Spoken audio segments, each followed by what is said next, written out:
Case number 2017 AP 002288. In the State of Wisconsin Court of Appeals, District II. State of Wisconsin, Plaintiff Respondent versus Stephen A. Avery, Defendant Appellant. On appeal from the orders denying post-conviction relief and additional scientific testing entered in the Circuit Court of Manitowoc County, case number 2005 CF 000381. The Honorable Angela W. Sikowitz, presiding judge. Reply brief of defendant appellant Stephen A. Avery. Kathleen T. Zellner, admitted pro hac vice Kathleen T. Zellner and Associates, PC. Stephen G. Richards, State Bar Number 1037545, Everson and Richards, LLP. Attorneys for defendant appellant. Table of contents. Introduction, page 1. Argument, page 4. Roman numeral 1. The state is estopped from bringing procedural bar claims, page 4. Roman numeral 2. The state's erroneous application of the fundamental principles of post-conviction review, page 7. Roman numeral 3. Mr. Avery's claims are not procedurally barred, page 9. Roman numeral 4. The Circuit Court erroneously exercised its discretion in denying Mr. Avery's motion to vacate and motion for reconsideration in contradiction of the 2007 order by Judge Willis, page 18. Roman numeral 5. The state mischaracterizes Mr. Avery's argument regarding trial defense counsel's ineffectiveness, page 21. Roman numeral 6. Mr. Avery's Brady and Youngblood claims are not barred because they were raised in supplemental motions, page 23. Roman numeral 7. Because Mr. Avery's factual allegations must be assumed as true, he is entitled to an evidentiary hearing, page 29. Conclusion, page 41. Introduction. Stephen Avery, from here on out Mr. Avery, has spent 5,343 days, 128,232 hours behind bars for his wrongful conviction. He has endured the mental anguish of knowing that he is innocent and his constitutional rights to a fair trial were violated. The state, in a desperate effort to keep Mr. Avery imprisoned, devotes 104 pages to arguing that Mr. Avery's claims are procedurally barred. However, the state ignores the most important, undisputed fact that refutes its entire argument that Mr. Avery is procedurally barred for bringing his new claims. There was an agreement on September 18, 2017, between the state and Mr. Avery that Mr. Avery could amend his June 2017 97406 motion without opposition from the state, perform additional scientific testing, and schedule a 4-week evidentiary hearing if needed. Proof of the agreement is evidenced by the undisputed fact that the state did not object to Mr. Avery's October 6, 2017 motion to vacate, the October 3, 2017 court order dismissing his June 2017 97406 motion. The Circuit Court also recognized that the state and Mr. Avery had made an agreement as described above. Because of the undisputed agreement between Mr. Avery and the state that he could amend his June 2017 97406 motion, all the state's current arguments about Mr. Avery being procedurally barred are waived, and the state should be stopped from raising the procedural bar arguments. The Circuit Court orders are replete with legal errors. As the state points out, in State's Brief, page 17, 20, 102, 103, 104, and 108. Because of its legal errors, the Circuit Court failed to address many of the issues Mr. Avery raised. So there is no record of those for this court to determine whether the Circuit Court erroneously exercised its discretion. In fact, it is an erroneous exercise of discretion to fail to exercise discretion over multiple issues. Alternatively,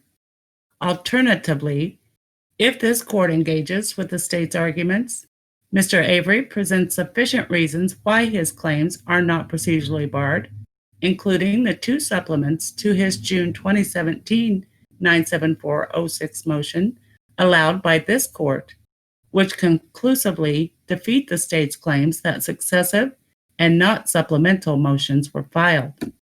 Additionally, Mr. Avery presents Brady and Youngblood claims discovered after his June 2017 97406 motion and new evidence which are not procedurally barred.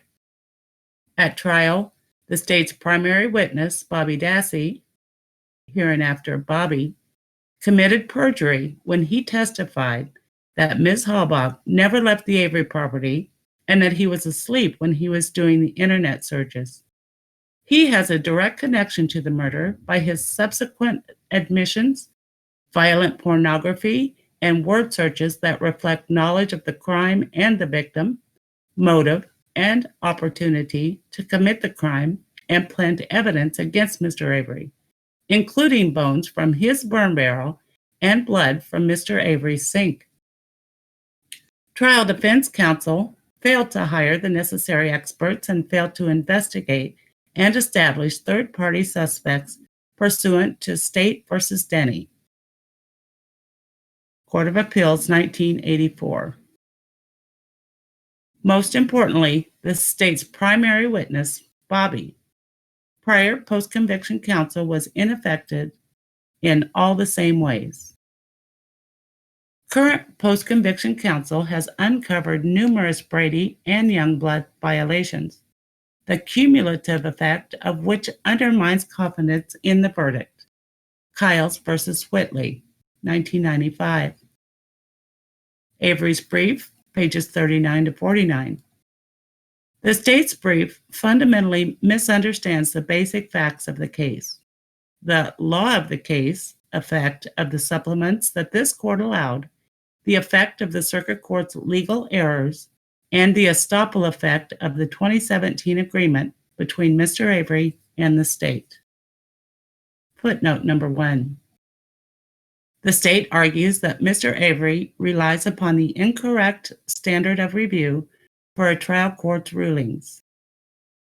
State's brief, page 1, by using the term abuse of discretion. Wisconsin's change from abuse of discretion to erroneous exercise of discretion language is a distinction without a difference. As the court stated, we are not changing the standard of review, just the locution. Brookfield versus Milwaukee Metropolitan Sewerage District, 1992. Argument. Roman numeral number 1. The state is estopped from bringing procedural bar claims. In Wisconsin, the doctrine of judicial estoppel is used to prevent litigants from playing fast and loose with the judicial system by maintaining inconsistent positions during the litigation. Salveson versus Douglas County. Specifically, judicial estoppel precludes a party from asserting a position in a legal proceeding and subsequently asserting an inconsistent position. Contrary to the state's argument that it does not matter what the parties agreed to, state's brief, page 73, the state's prior agreement with Mr. Avery's counsel utterly disqualifies the state's procedural bar arguments, the focus of the state's brief.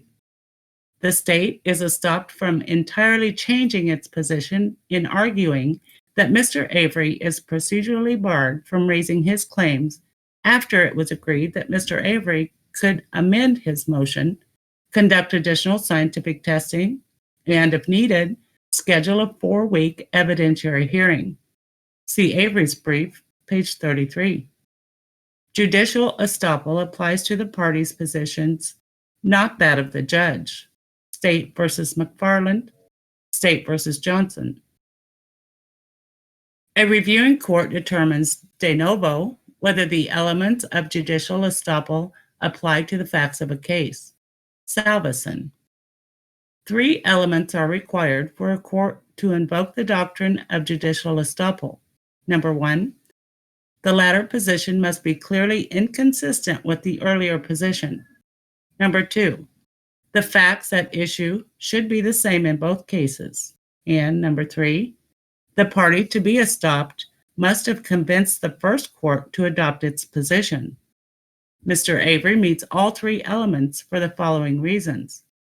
1, the state's current position that Mr. Avery is procedurally barred is clearly inconsistent with the state's September 18, 2017 agreement with Mr. Avery that he could amend his petition. State's brief, page 70-71. Number 2, the facts at issue are the same before this court and the circuit court. Number 3, the state, by not objecting to the existence of the agreement described in Mr. Avery's motion to vacate, convinced the circuit court that there was, in fact, an agreement. The state failed to object to Mr. Avery's motion to vacate. The state had the opportunity to object and failed to do so when Mr. Avery submitted his 97406 motion to vacate on October 6, 2017, which described the agreement for amending his motion, conducting additional scientific testing, and scheduling a 4-week evidentiary hearing if necessary. In his motion for relief from judgment, Mr. Avery specifically pled, on October 6, 2017, current post-conviction defense counsel spoke to the prosecutors and informed them that this motion would be filed today to vacate the order. This motion has been presented to and reviewed by the prosecutors, and the prosecutors agree to the factual accuracy of the representations regarding the content of the September 18, 2017 meeting made in this motion. When current post-conviction counsel asked whether the circuit court should immediately be informed of the agreement, Prosecutor Fallon stated that once he had finalized the scheduling of the RAV4 examination with law enforcement, a stipulated order could be presented to the circuit court, similar to the original stipulated order for independent scientific testing entered on November 23, 2016. Mr. Avery relied upon the agreement with the state and the state's request for additional time to schedule the testing of the RAV4. Footnote number 2. Vitally important evidence must be tested with more sensitive DNA testing, including the following: the blood stain, item A23 on the RAV4's rear cargo door, and 8 latent prints found on the RAV4, both of which exclude Mr. Avery, unidentified male DNA on the license plate, Wisconsin State Crime Lab items AJ and AK, potential DNA on the battery cables, hood latch, interior hood release, and lug wrench, Wisconsin State Crime Lab item A16, the suspected human pelvic bones, and any other DNA testing of the interior and exterior of the RAV4 that could produce new evidence of a third-party suspect. By not objecting to Mr. Avery's motion to vacate, the state has waived this argument on appeal. The state should be stopped from changing its position now. Mr. Avery relied upon the state's representations that it agreed to allow him to amend his motion, conduct new scientific testing, and schedule a 4-week evidentiary hearing if needed. Mowers versus City of St. Francis, 1982. Roman numeral 2. The state's erroneous application of the fundamental principles of post-conviction review. Pleading standard. The state argues that Mr. Avery must affirmatively allege that his facts were sufficiently pled, state's brief 42, which is not the actual standard. The proper standard is for State versus Allen, which Mr. Avery satisfied in his brief, even presenting a chart for greater clarity. Standard governing a petitioner's right to an evidentiary hearing. The state argues 13 times that Mr. Avery failed to prove his facts and disprove the state's case. But see state's brief, page 23, conceding that an evidentiary hearing is a forum to prove factually supported claims. The standard is that the facts must be assumed to be true in determining whether to grant an evidentiary hearing. State versus Bentley, 1996. The state fails to assume Mr. Avery's facts are true, as the standard requires. The state reverts to a sufficiently proven standard, which does not exist. Mr. Avery is not required to prove the facts supporting his claims before this court. The state's brief inadvertently concedes the need for a hearing by creating numerous factual disputes in arguing and weighing the evidence. See factual dispute chart. Ironically, the state uses the term conclusory 25 times in a conclusory fashion to describe Mr. Avery's arguments without explaining what is conclusory about them. Quote, a post-conviction movement need only provide sufficient objective factual assertions to be entitled to an evidentiary hearing. That is, a movement need not demonstrate theories of admissibility for every factual assertion he or she seeks to introduce. Love. State versus Balliet. Roman numeral 3. Mr. Avery's claims are not procedurally barred. Mr. Avery is not procedurally barred by his 2013 Pro Se 97406 motion.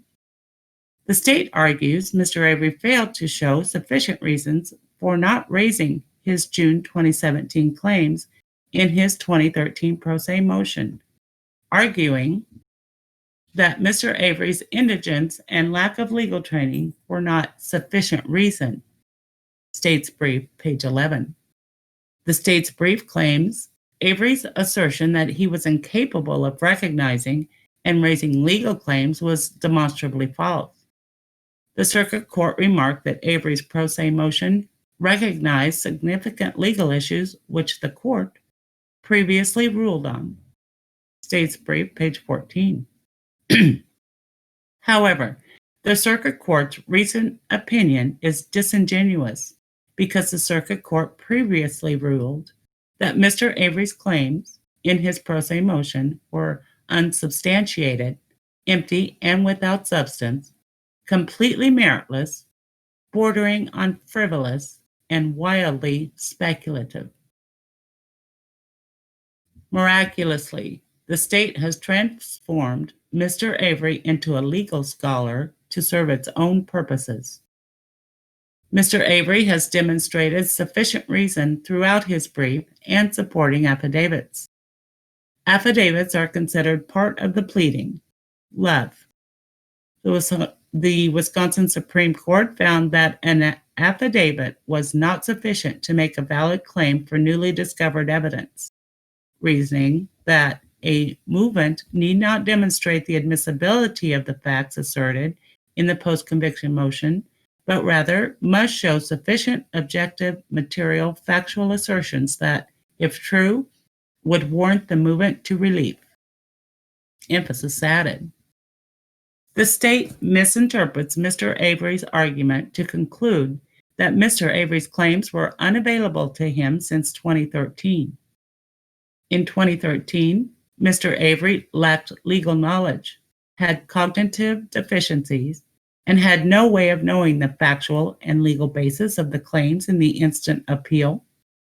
Mr. Avery's 2013 pro se motion demonstrates this, as none of his 11 issues were meritorious or could have possibly raised the subsequently discovered Brady, Youngblood, new evidence, or ineffective assistance of counsel arguments. He had no way of acquiring knowledge of the factual or legal basis for his current claims. The state concedes that Mr. Avery's pursuit of his pro se petition was diligent, but he failed despite his diligence. The fact Mr. Avery, in 2013, was diligent despite the unavailability of the necessary information supports his position.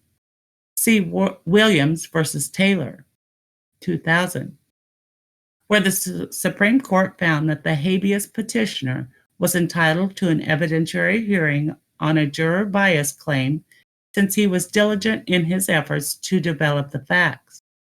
Because Williams was not on notice of the juror bias issue, the Supreme Court found that Williams did not fail in his duty of due diligence.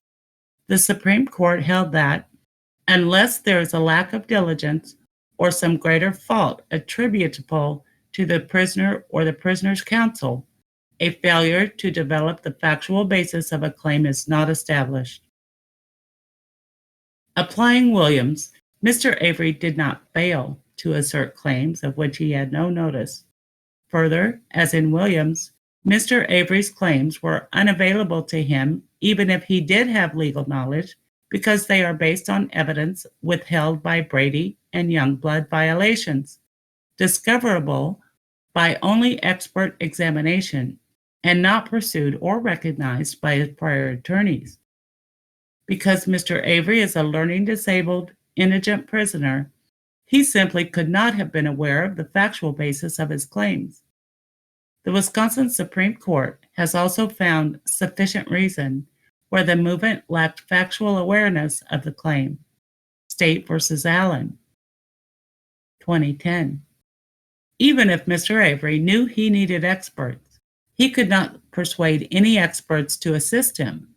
Therefore, he could not have known that the blood had been selectively planted in the RAV4.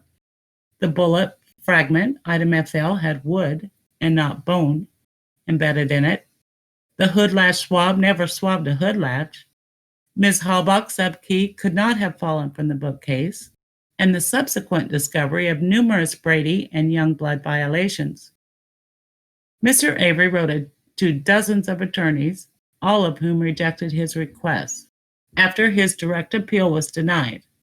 Mr. Avery also wrote to laboratories that would not respond unless he had an attorney. Mr. Avery described the impossibility of his efforts to get experts due to his pro se status, not lack of awareness that he needed them. The circuit court should have granted an evidentiary hearing on Mr. Avery's allegation that he lacked the factual basis in 2013 to make the current claims.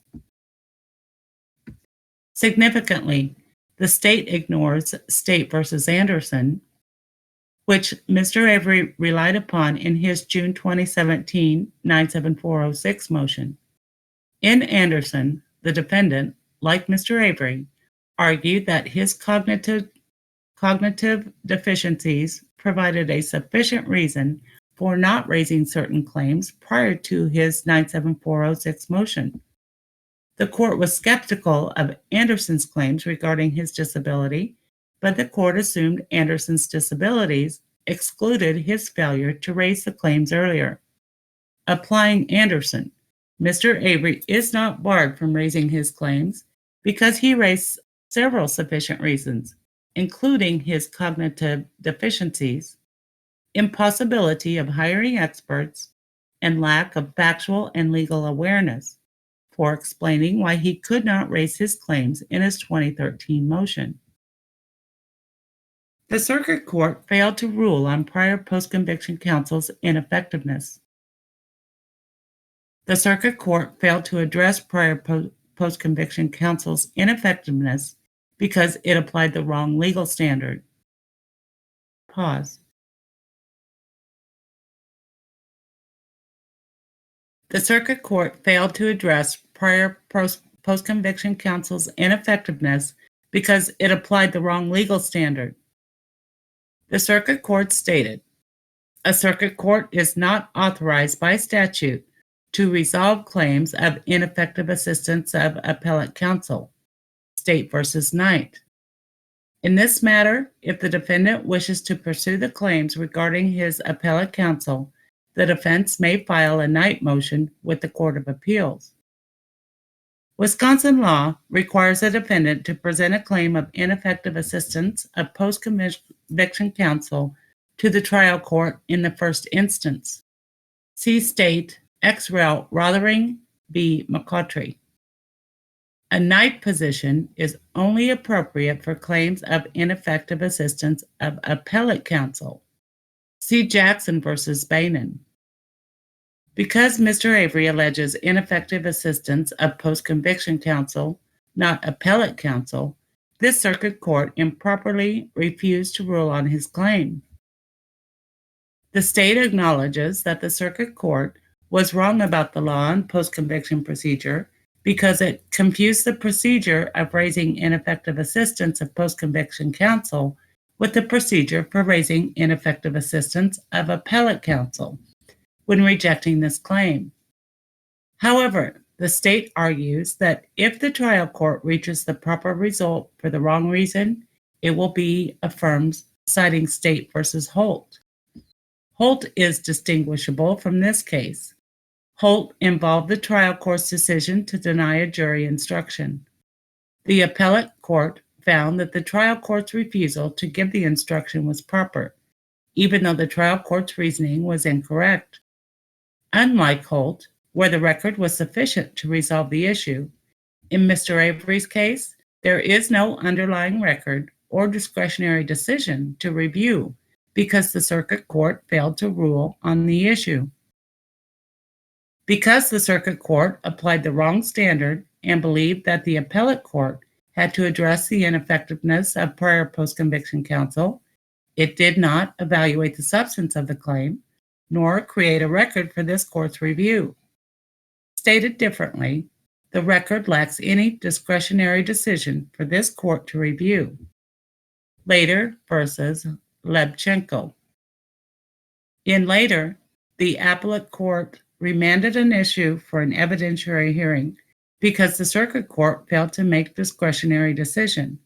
So there was no record or decision for the appellate court to review.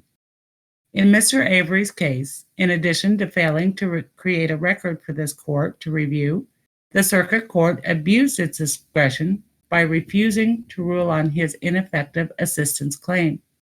The failure to exercise discretion is an abuse of discretion. McCleary versus State. State versus Jaworski. In State versus Kunze. When faced with a similar legal error by a trial court that resulted in no record for the appellate review, the court held, if the circuit court is able to conduct an adequate retrospective hearing, it shall do so. Therefore, in the instant case, the court must hold an evidentiary hearing about the allegations of prior post-conviction counsel's ineffectiveness. Mr. Avery pled sufficient reasons for failing to raise prior post-conviction counsel's ineffectiveness in his pro se motion. The state argues Mr. Avery fails to establish a sufficient reason for not including his current ineffective assistance of prior post-conviction counsel claim in his pro se direct appeal. Mr. Avery not only alleged a reason, he has demonstrated a sufficient reason consistent with Wisconsin Statute 974064 and State versus Escalona Naranjo. What constitutes a sufficient reason pursuant to Wisconsin Statute 974064 is determined on a case-by-case basis. The Wisconsin Supreme Court has held that ineffective assistance of post-conviction counsel may constitute a sufficient reason. State versus Romero Georgiana. See also State ex rel. Rothering versus McCautry. Mr. Avery's pleading alleged sufficient facts for his claim of prior post-conviction counsel's ineffectiveness. Mr. Avery alleged sufficient facts about prior post-conviction counsel's ineffective failure to hire experts, conduct a significant investigation, or review discovery regarding potential third-party Denny suspects to warrant an evidentiary hearing. Clearly, prior post-conviction counsel recognized the need for experts on Mr. Avery's behalf because they asked the court for an extension to retain experts, stating, "Counsel would be remiss if they did not consult with scientific experts on matters beyond their own knowledge and expertise, just as counsel would fail to satisfy their ethical obligations if they did not pursue potential leads for post-conviction relief." Despite recognizing the need, prior post-conviction counsel did not retain any experts. The pivotal question is whether Mr. Avery's 97406 motion is sufficient to entitle him to an evidentiary hearing where he would have the opportunity to show that his trial and prior post-conviction attorneys rendered ineffective assistance of counsel. Balliet.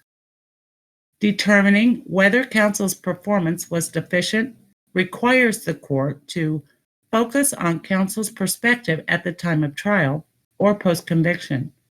State versus Foy. This determination often cannot be made without counsel's testimony, without which a court cannot focus on counsel's perspective and cannot otherwise determine whether counsel's actions were the result of incompetence or deliberate trial strategies. Foy. Additionally, in State versus Curtis, the court held, assuming there are factual allegations which, if found to be true, might warrant a finding of ineffective assistance of counsel, an evidentiary hearing is a prerequisite to appellate review of an ineffective assistance of counsel issue. This court must assume, as true, trial defense counsel Strang's affidavit that Strang and Buting were ineffective in that they failed to hire ballistics, trace, and blood experts. The court must also assume that trial defense counsel were ineffective in failing to investigate and impeach the state's primary witness, Bobby, at trial as evidenced by their investigator's affidavit. Additionally, trial defense counsel was ineffective in numerous other ways. Roman numeral number 4. The circuit court erroneously exercised its discretion in denying Mr. Avery's motion to vacate and motion for reconsideration in contradiction of the 2007 order by Judge Willis. Mr. Avery properly argued that the state's refusal to vacate its judgment violated the 2007 preservation and testing order.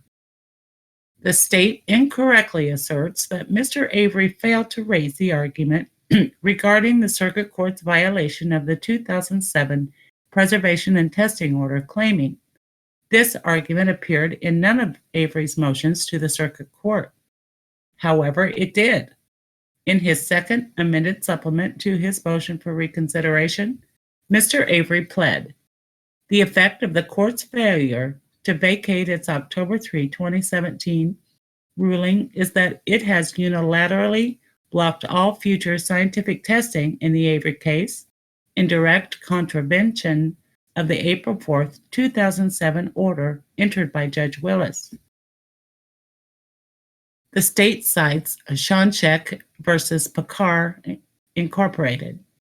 Schoncheck is inapposite as it is not a post-conviction case, rather a products liability case in which a defendant manufacturer failed to mention, even once, that the plaintiff violated a Wisconsin statute until his appeal.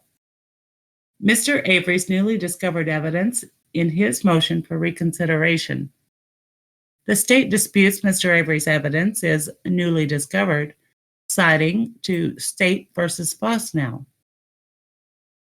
1972, Vara versus State, 1972, to argue that newly discovered evidence does not include the new appreciation of the importance of evidence previously known but not used. In Fosnow, The defendant's new diagnosis was merely the new interpretation of existing evidence. Similarly, in Barra, the evidence was newly discovered importance of evidence previously known and not used, where both trial defense counsel and the defendant knew of the defendant's head injury, which could have supported an insanity defense. Both cases are inapposite because Mr. Avery's newly discovered evidence does not consist of already known facts. Rather, post-trial experts revealed facts that were unavailable at trial. In denying Mr. Avery's motion, the Circuit Court erroneously applied the newly discovered evidence standard to mean that the test could not be available at the time of the defendant's previous motion pursuant to Wisconsin Statute 97406 or any of the other appeals or motions filed at trial. The Circuit Court believed that the new evidence could not have existed before 2017. That is not the standard. When moving for a new trial based on newly discovered evidence, a defendant must prove, number one, the evidence was discovered after conviction. Number two, the defendant was not negligent in seeking the evidence. Number three, the evidence is material to an issue in the case. And number four, the evidence is not merely cumulative. State versus McCollum, 1997. If the defendant can prove all four of these criteria, then it must be determined whether a reasonable probability exists that had the jury heard the evidence, it would have had a reasonable doubt as to the defendant's guilt. Love. Here, Mr. Avery presented the following new evidence. Dr. Christopher Palahniuk, using a 2016 state-of-the-art microscope, examined item FL and the hood latch swab, and his findings have produced new evidence that is totally inconsistent with the state's theory that Miss Halbach was shot in the head while lying on Mr. Avery's garage floor, and that the hood latch swab was actually used to swab a hood latch.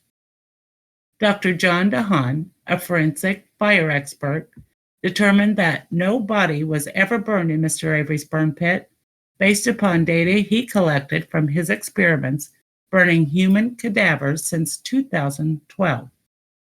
Dr. Carl Reich was able, through the use of new source testing, RSID testing, developed after the trial, to eliminate blood, semen, and saliva as the sources of DNA from the hood latch swab, and offered the opinion that the DNA was consistent with what would be found on Mr. Avery's groin swab from his skin cells. Roman numeral number 5. The state mischaracterizes Mr. Avery's argument regarding trial defense counsel's ineffectiveness. The state mischaracterizes Mr. Avery's argument that trial defense counsel was ineffective, stating, in a nutshell, Avery argued in his June 2017 motion that Strang and Buting were ineffective because Avery believes he could have prevailed at trial if Strang and Buting had presented his planted evidence defense in the manner current post-conviction counsel formulated. Mr. Avery never argued that trial defense counsel were ineffective for failing to present his planted evidence defense. Instead, Mr. Avery argues that they were ineffective for failing to hire experts, failing to investigate and impeach Bobby Dassey, failing to establish third-party suspects, and failing in numerous other ways.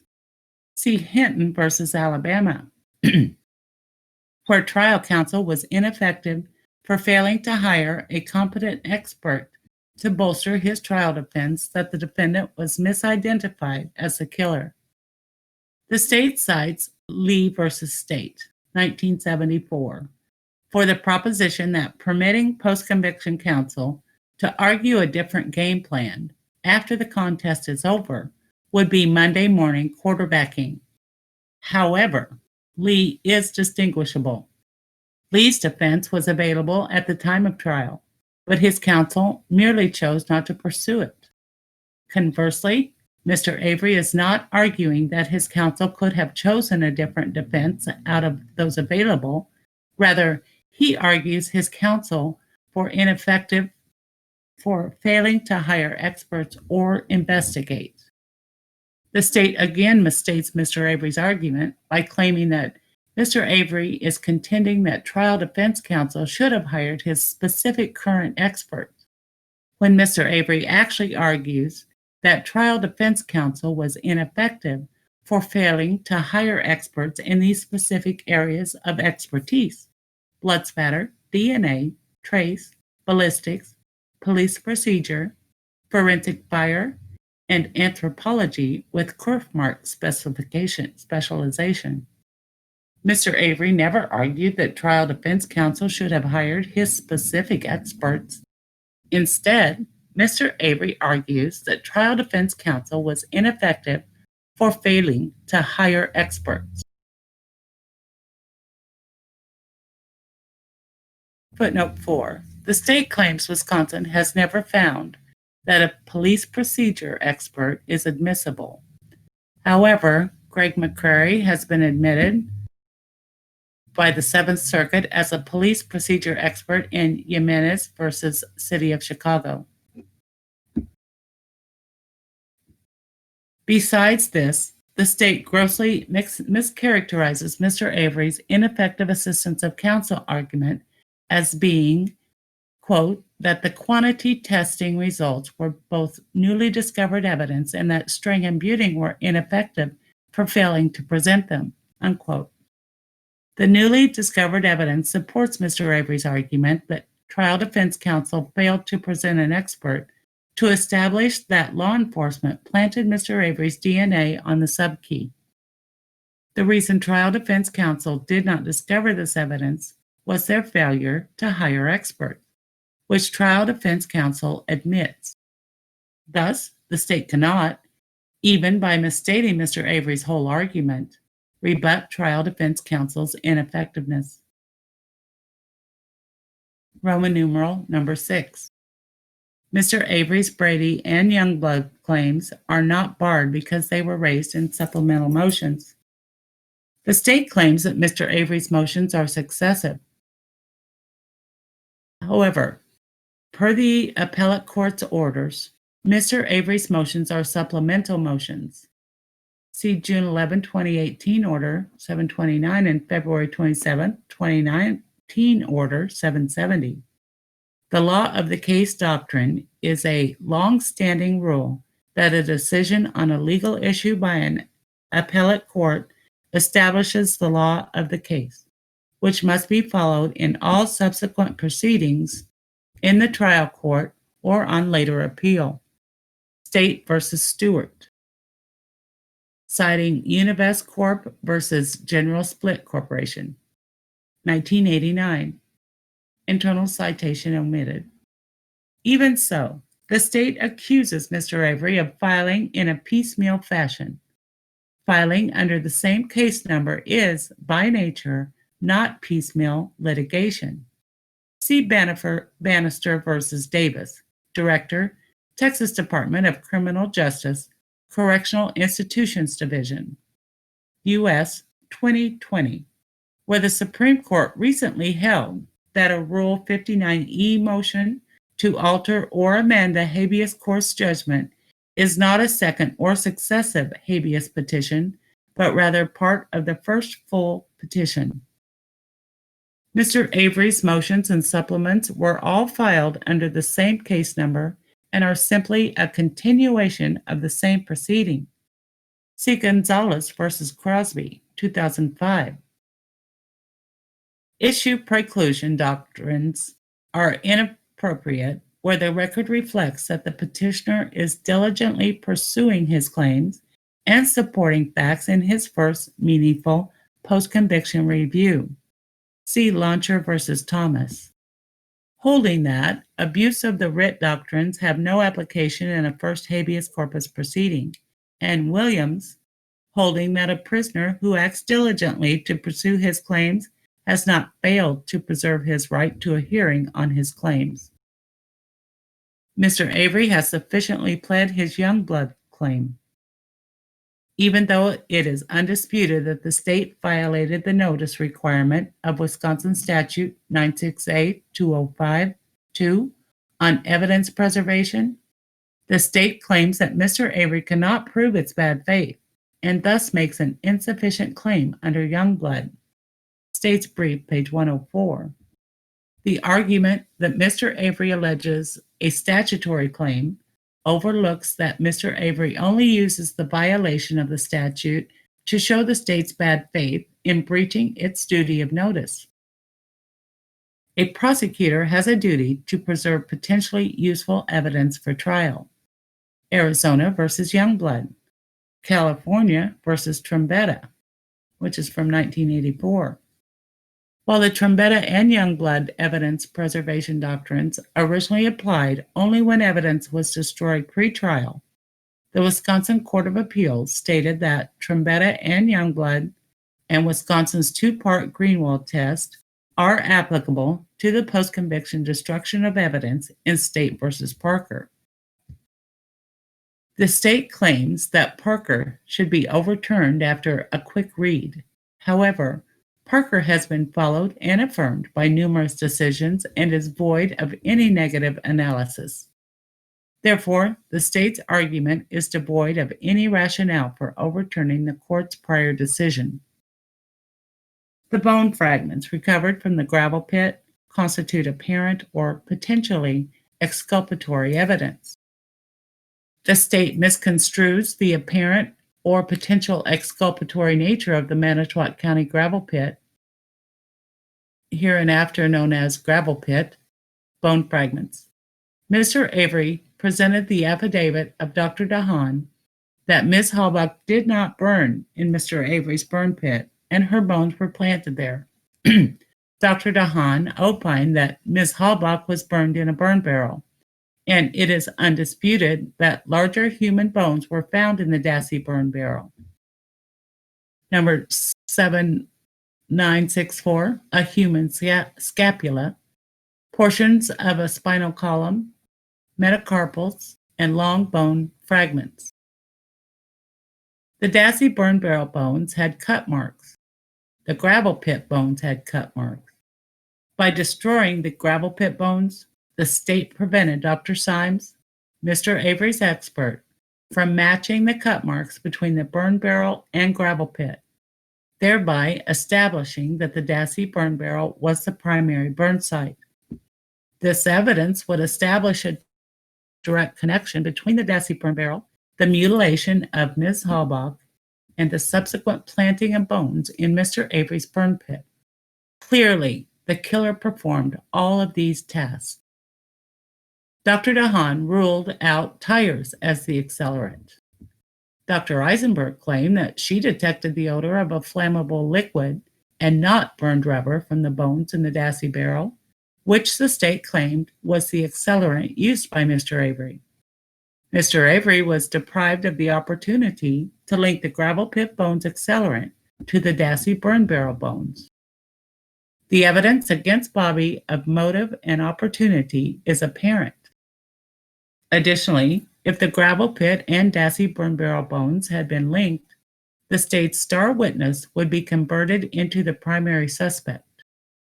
Dr. DeHaan opines that the bones in the Avery burn pit were planted after being burned in a burn barrel.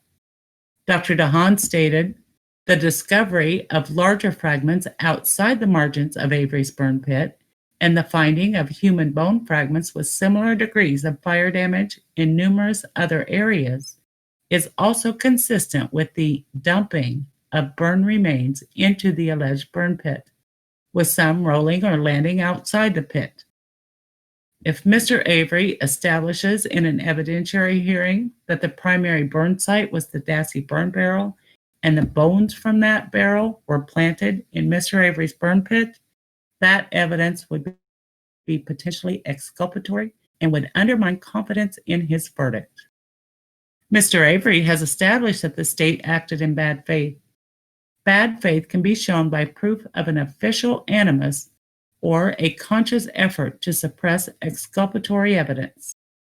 See Jimerson versus Payne, 2020.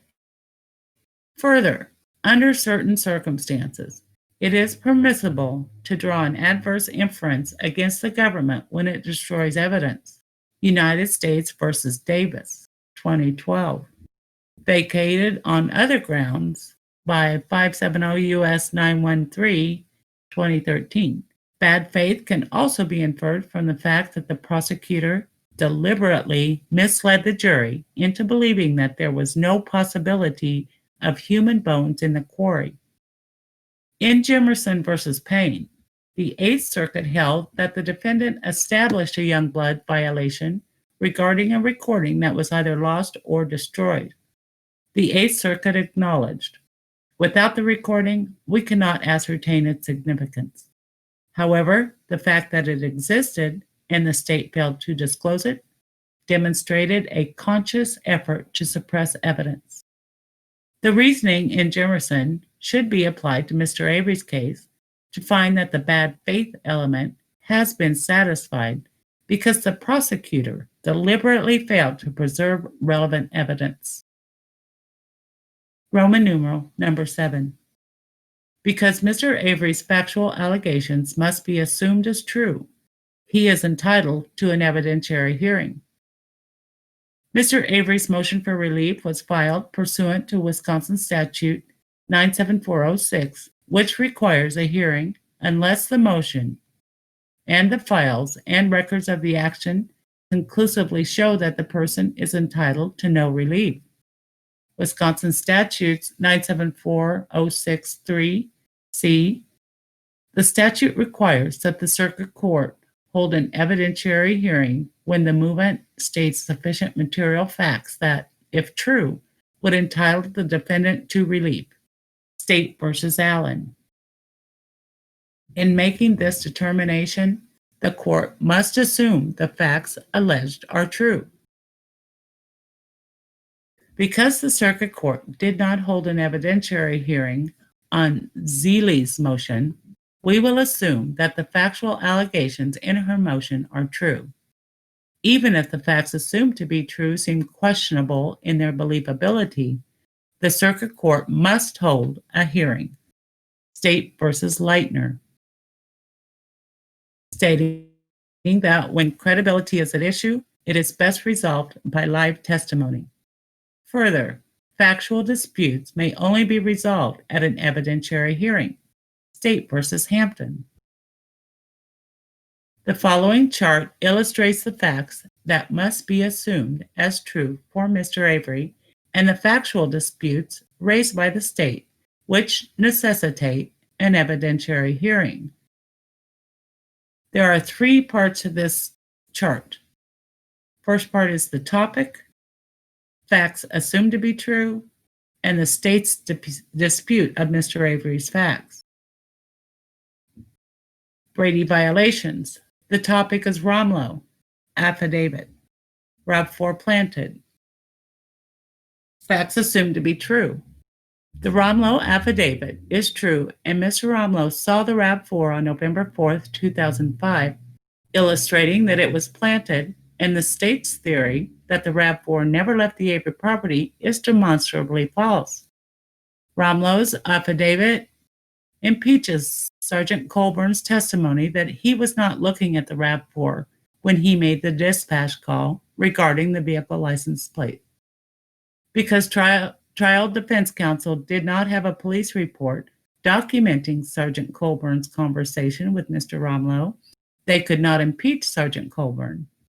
The chronology of the 30 tracks of the Manitowoc County Sheriff's Department calls to dispatch shows that Sergeant Colburn's call was made on November 4th, 2005. From the Avery Brief, page 42 and 43. The state's dispute of Mr. Avery's facts. Romlo's seeing a similar car somewhere fails to establish any fact about the RAV4 being planted. State's Brief, 87 and 88. Continuing with the Romlo. The photograph of the poster seen by Romlo at the gas station included a photograph of Halbach's car. The state's dispute of the facts, assuming Romlow's contentions are true. Romlow never even knew what Ms. Halbach's car actually looked like because he never saw a picture. From the state's brief, page 87. Topic: Redont affidavit, RAB4 planted. Facts assumed to be true. The Redont affidavit is true. The Department of Justice agents knew that the RAB4 was planted on the Avery property. State's dispute of Mr. Avery's facts. Avery does not say who Redont had this conversation with, when it occurred, what the context was, what this person's belief was based on, or why Redont did not tell trial counsel or anyone else about it in the 12 years between trial and his affidavit.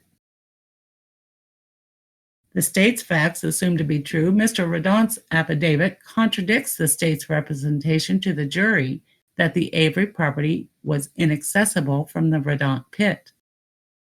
State's dispute of the fact: there was a 20-foot berm separating Avery's trailer from access to the rest of the salvage yard and the Redont pit. Topic: Flyover video, RAB4 planted after 11/4/05. Facts assumed to be true. The flyover video was deliberately edited to conceal that the RAB4 was not present on the Avery property on November 4, 2005. On November 4, 2005, Wendy Baldwin, hereinafter Ms. Baldwin, and Calumet County Sheriff's Department Sheriff Jerry Poggle conducted a flyover searching for the RAB4. They were in the air for around 4 hours, yet produced only 3 minutes of flyover footage. Prosecutor Kratz made a material admission when he told the jury that the RAB4 was not visible in the flyover video. A credibility determination must be made of the Kratz statement that the vehicle was not present. State's dispute of the facts. Avery's claim that the flyover video was edited was utterly devoid of facts and relied wholly on Avery's speculation that more footage must have existed because the prosecutor said the RAB4 was not visible on the video, and the flyover produced only 3 minutes of footage. Topic: Zipper answering machine. Ms. Halbach killed after she left the Avery salvage yard. Facts assumed to be true. The zipper voicemail was concealed because it demonstrated that Ms. Halbach's final stop was the zipper's and not Avery's. The contents of the zipper voicemail may have contradicted the timeline established by the state that Ms. Halbach's last stop was the Avery salvage yard. Ms. Zipperer testified at trial that Ms. Halbach arrived at their property at 3 p.m. The state placed Ms. Halbach at the Avery property at approximately 2:30 p.m. State's dispute of Mr. Avery's facts. Nothing about Halbach leaving a voicemail at 2:12 p.m. stating that she can't find the Zipperer's house, but then later arriving at 3 p.m. does anything to contradict the timeline established by the state.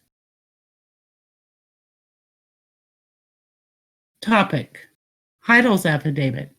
Ms. Halbach's day planner was in the RAB4 on 10/31/2005 and then in possession of Ryan Hillegas. Facts assumed to be true. Ryan Hillegas is established as a third-party Denny suspect because he was in possession of Ms. Halbach's day planner. State's dispute of Mr. Avery's facts. There is no proof that this was Ms. Halbach's day planner. Topic: Detective Beeley's CD. Facts assumed to be true. Detective Beeley's CD contained new material evidence that had been previously concealed from prior counsel. The forensic findings and opinions of Detective Beeley were entirely contained on the CD in his final report and not on the 7 DVDs. The CD contained recovery pornography. The 7 DVDs did not contain the results of Detective Beeley's unique search terms found exclusively on the CD. Those search results are as follows: 2,632 search results for the terms blood, 1, body, 2,083, bondage, 3, bullet, 10, cement, 23, DNA, 3, fire, 51, gas, 50, gun, 75, handcuff, 2, journal, 106, MySpace, 61, news, 54, RAV, 74, stab, 32, throat, 2, and tires, 2. From Avery's brief, page 51. The state's dispute of Mr. Avery's facts.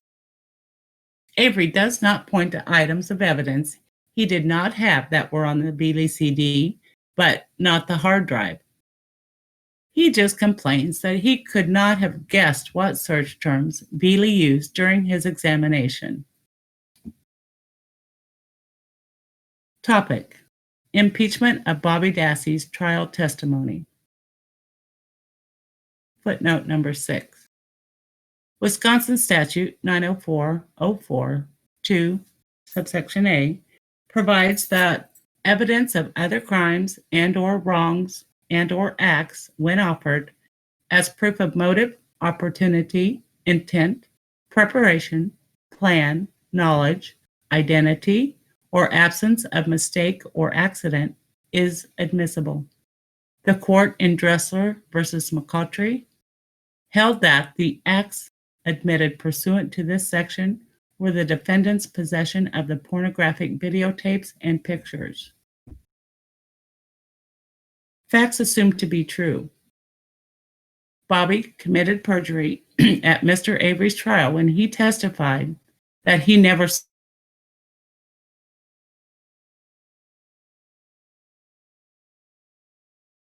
facts. Avery fails to explain why a single statement from Brian to the police that Bobby saw Halbach leave the property would have tipped the scales, when the wealth of other evidence pointed at Avery, and when the jury already heard multiple other accounts that conflicted with Bobby Dassey's testimony.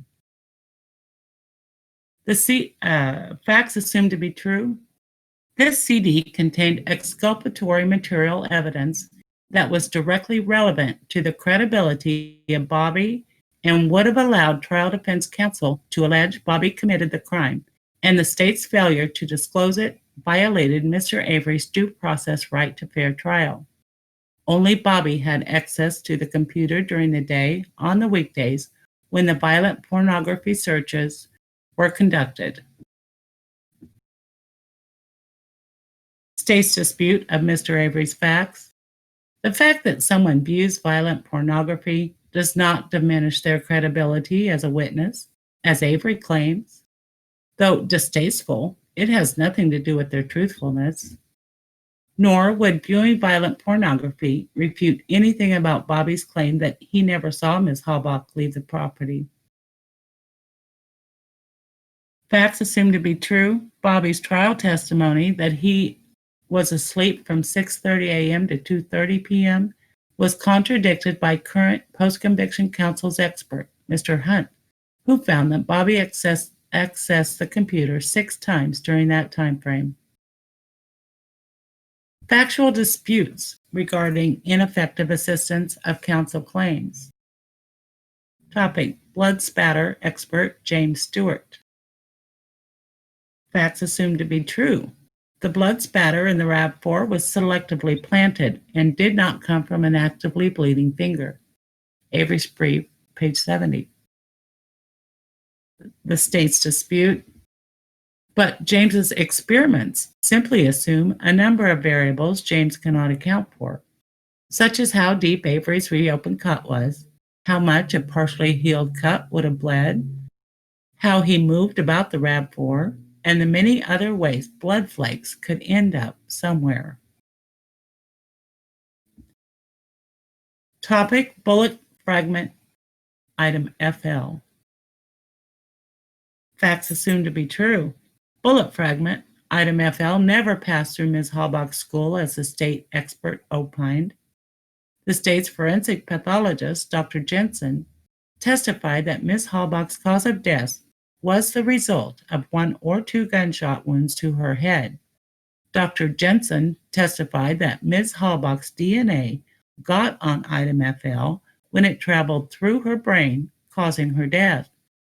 Dr. Eisenberg testified that there was no evidence of other gunshot wounds to the bones from other parts of Ms. Halbach's body. State disputed Mr. Avery's facts. But contrary to what Avery claims, no one ever said that item FK and item FL were the 2 bullets fired into Ms. Halbach's skull. Avery made that inferential leap on his own. Topic: the groin swab planted. Facts assumed to be true. The groin swab was substituted for the hood latch swab by Investigator Wiegert. Investigator Wiegert hand-printed Deputy Hawkins' name on the form, again deliberately misidentifying Deputy Hawkins as the submitting officer, which was a complete misrepresentation. The state fails to acknowledge the significance of Investigator Wiegert signing Deputy Hawkins' name on the Wisconsin State Crime Lab form when he delivered the alleged hood latch swab. State's dispute of Mr. Avery's facts. Avery based his scenario entirely on the failure of the nurse to note on her report that a groin swab had been taken but discarded, which according to him, a well-qualified nurse would have done, and the fact that Wiegert and Fassbender instructed Deputy Hawkins and Sergeant Tyson to swab the hood latch, battery cables, and interior and exterior door handles, but did not include the interior hood release lever and hood prop. Topic: Hillegas evidence. Facts assumed to be true. Trial defense counsel was ineffective in failing to investigate Hillegas as a third-party Denny suspect. State's dispute of Mr. Avery facts. Avery provided nothing establishing, 1, that the abusive relationship Halbach supposedly was in was with Hillegas, that Hillegas knew about Halbach's sexual history with Bladorn, and 3, even if Hillegas didn't know about it, that he cared. Avery just proclaimed with no evidence whatsoever that Hillegas committed perjury about it. It must be assumed, fact assumed to be true, it must be assumed that Hillegas was in possession of Ms. Halbach's day planner. State's dispute, there is no proof that this was Ms. Halbach's day planner. Topic: Sub-key planted. Location. Facts assumed to be true. Bookcase experiment demonstrates that state's trial theory about the discovery of Ms. Halbach's key in Mr. Avery's bedroom was false. State's dispute. Importantly, the experiment key and lanyard were able to be pushed through the back of his experimental bookcase by striking it with a photo album. Topic: Sub-key planted. DNA quantity. Facts assumed to be true. The sub-key was planted in Mr. Avery's bedroom, as evidenced by the bookcase experiment and DNA quantities. Dr. Reich opined that the DNA found on the Toyota sub-key found in Mr. Avery's bedroom was planted.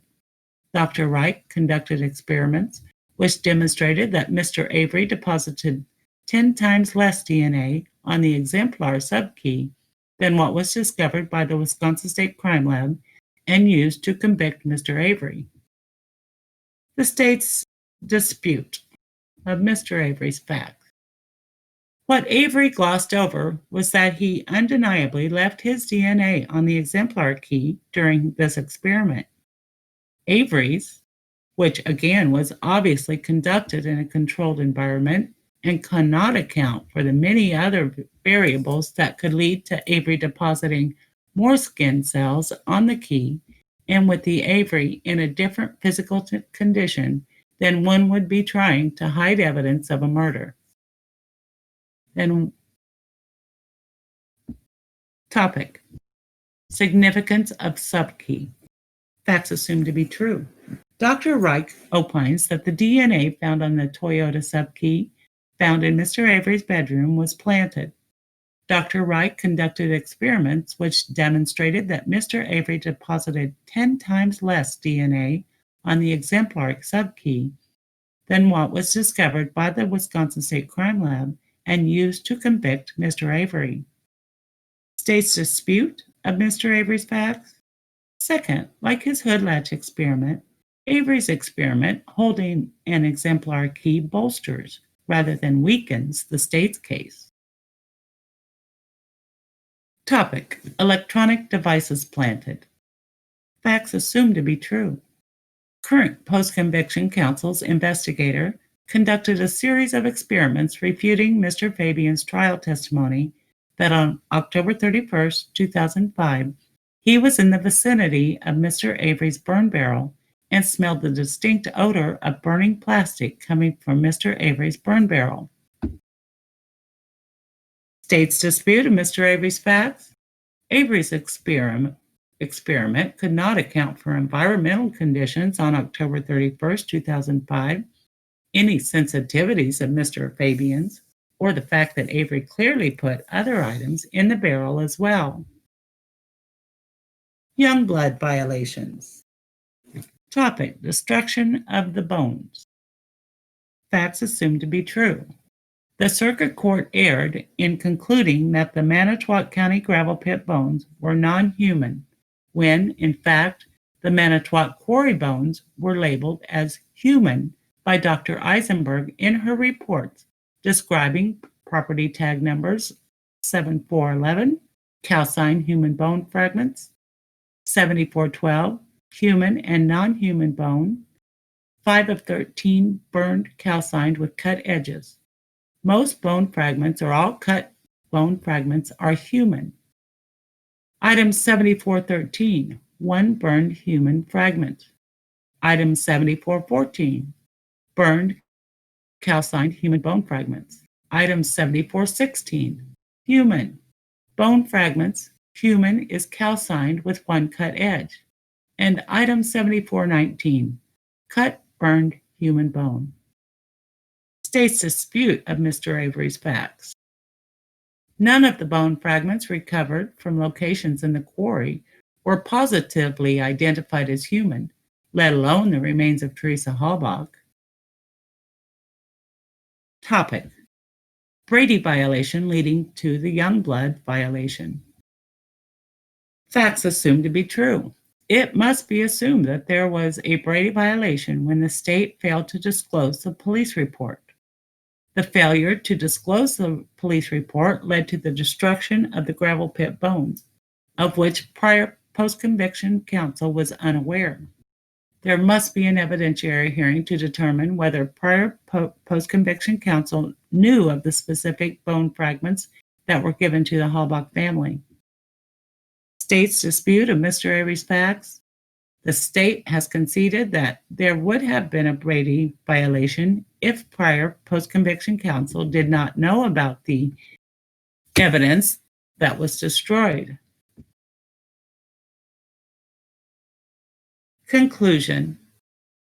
For the reasons stated herein, Stephen Avery respectfully requests that this court grant him one of the following alternative remedies.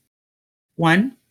Reverse the orders denying post-conviction relief and remand for the state to file a response to the motion for post-conviction relief and order additional scientific testing per the September 18, 2017 agreement and/or grant an evidentiary hearing.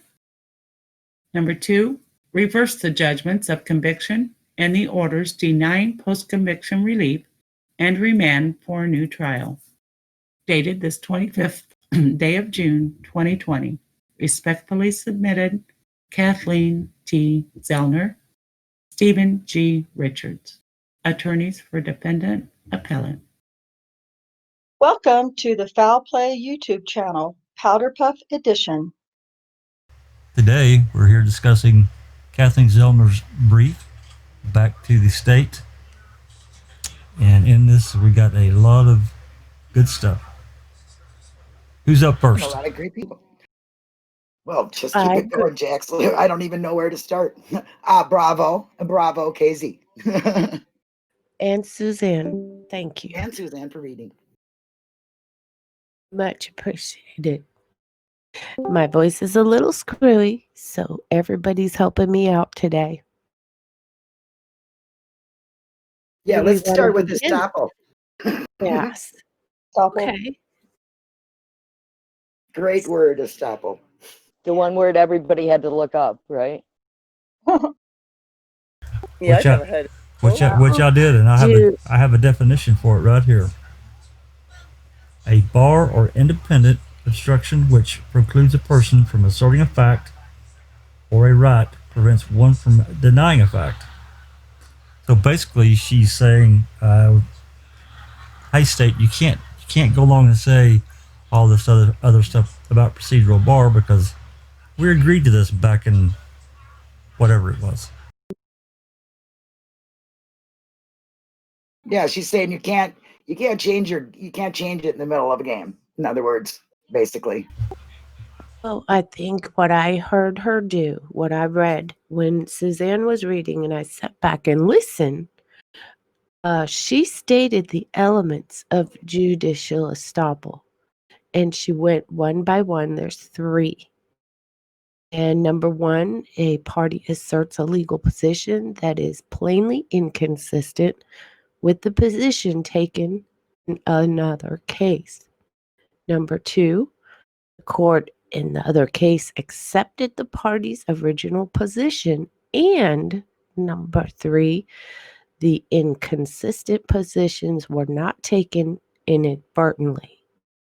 So in her reply, she went through the elements of judicial estoppel.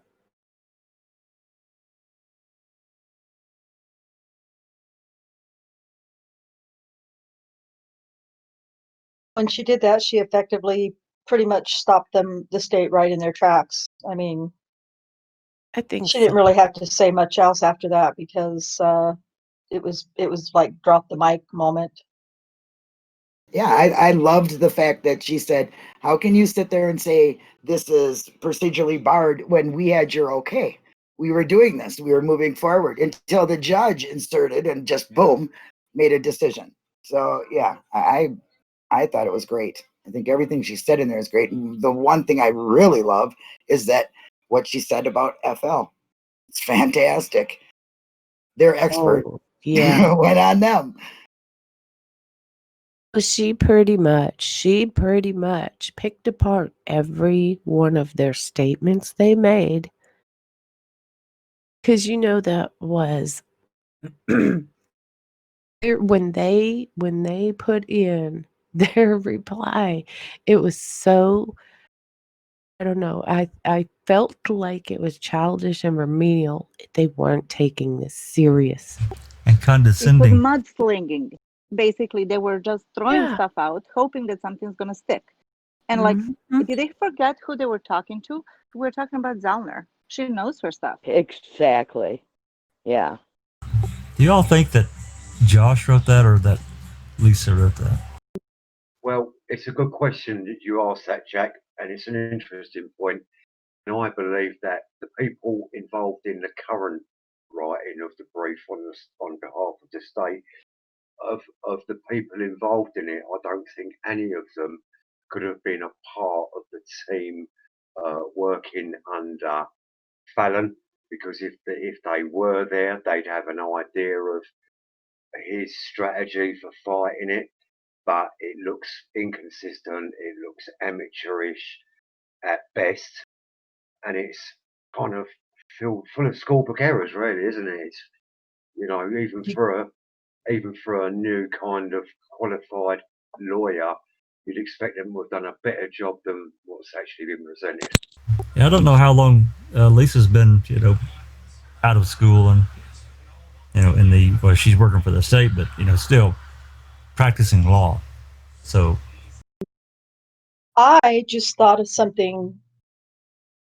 I don't know if it's possible or not, but what about Sukowitz? I mean, do you think she? I mean, the lack of intelligence really shows through there, and so I wonder if Judge Flowers had something to do with some of that wording. My money's on Joshy boy. My money is on Kratz. I think they consulted him because he was the one who was throwing throwing mud on the wall. And I like your first word he better, was the Beverly. chef. Yeah. I I'm trying to be a think lady. Fallon off of sabbatical there. Yeah. Sorry. Because they were the cooks. You know what I mean? They know the ingredients that they threw in this shitty soup.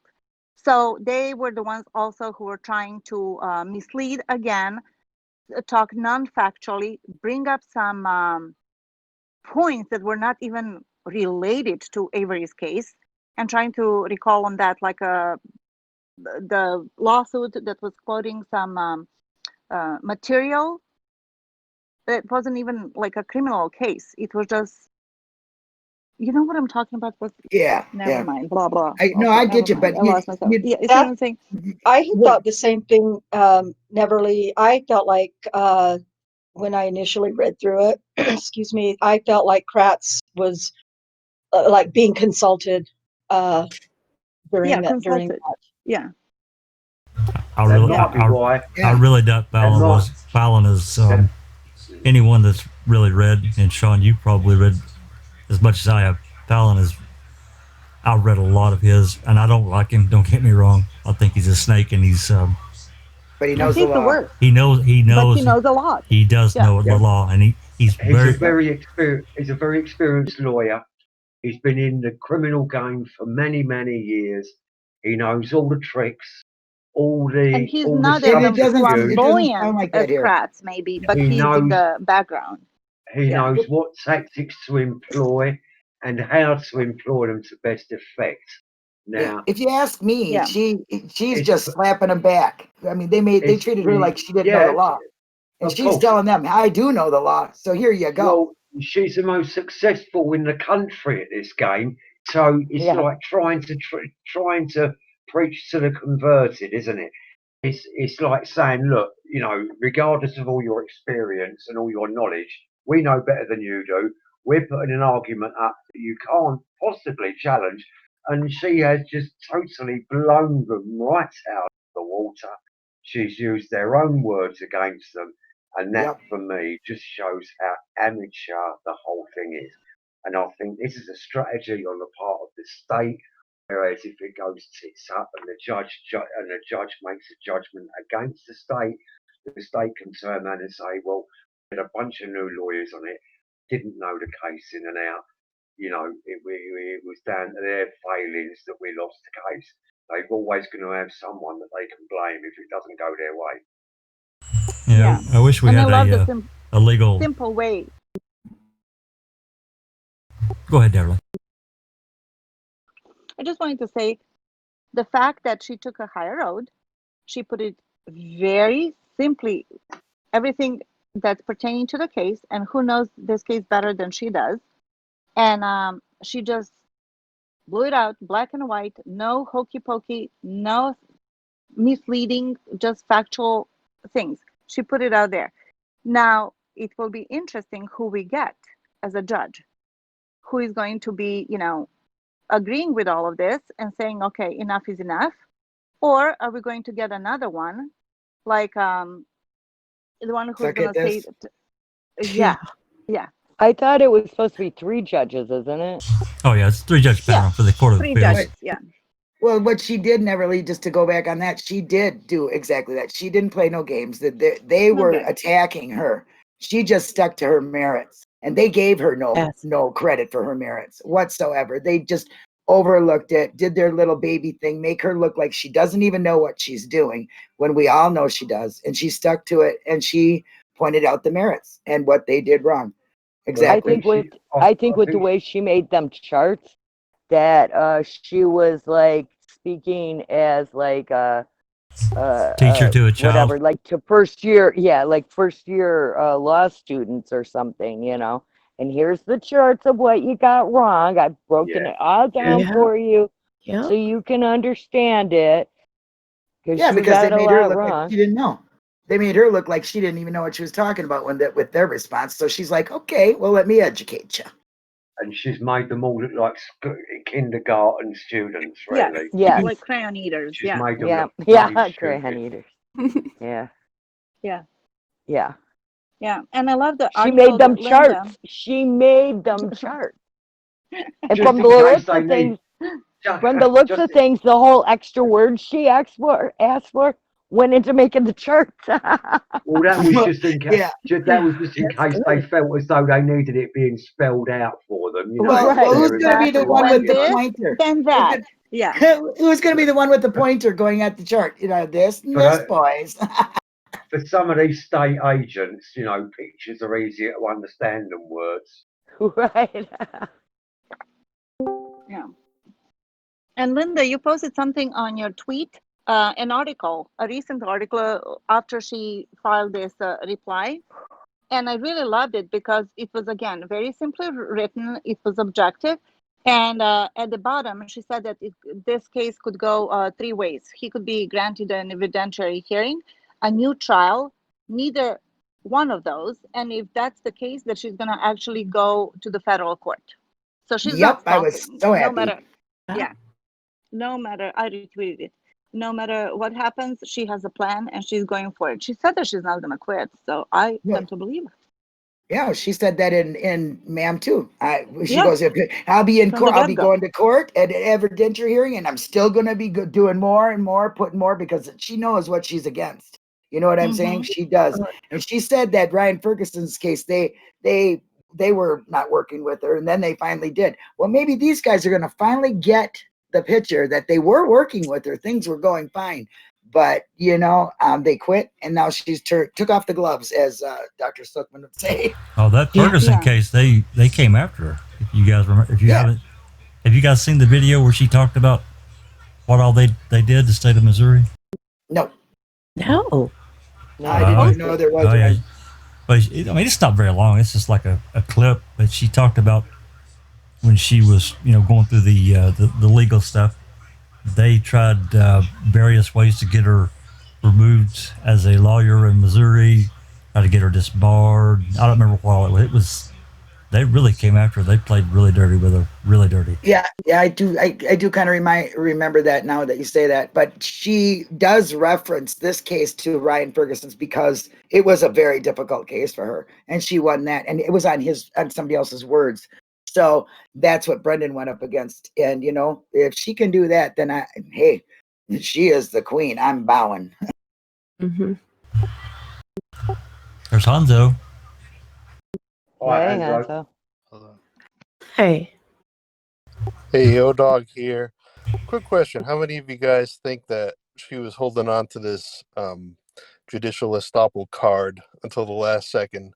It seems to me like she's ready to go with that, and that she's had a plan to do that for a very long time. I think she's had a great plan from the get-go. Well, she's mentioned the estoppel before. I don't remember which brief it was or in whatever connection, but I know she's brought it up another time. I'd have to find. Yeah, I know she has. I can't remember which one it was. Same as that, yeah. But it is interesting. It's a good question. You see, she's very clever with her kind of strategy, in as much as I believe she's given them enough rope to hang themselves before she pulls certain tools out of the box. Now, exactly. Do you know what I mean? She's not going to jump on something the first attempt.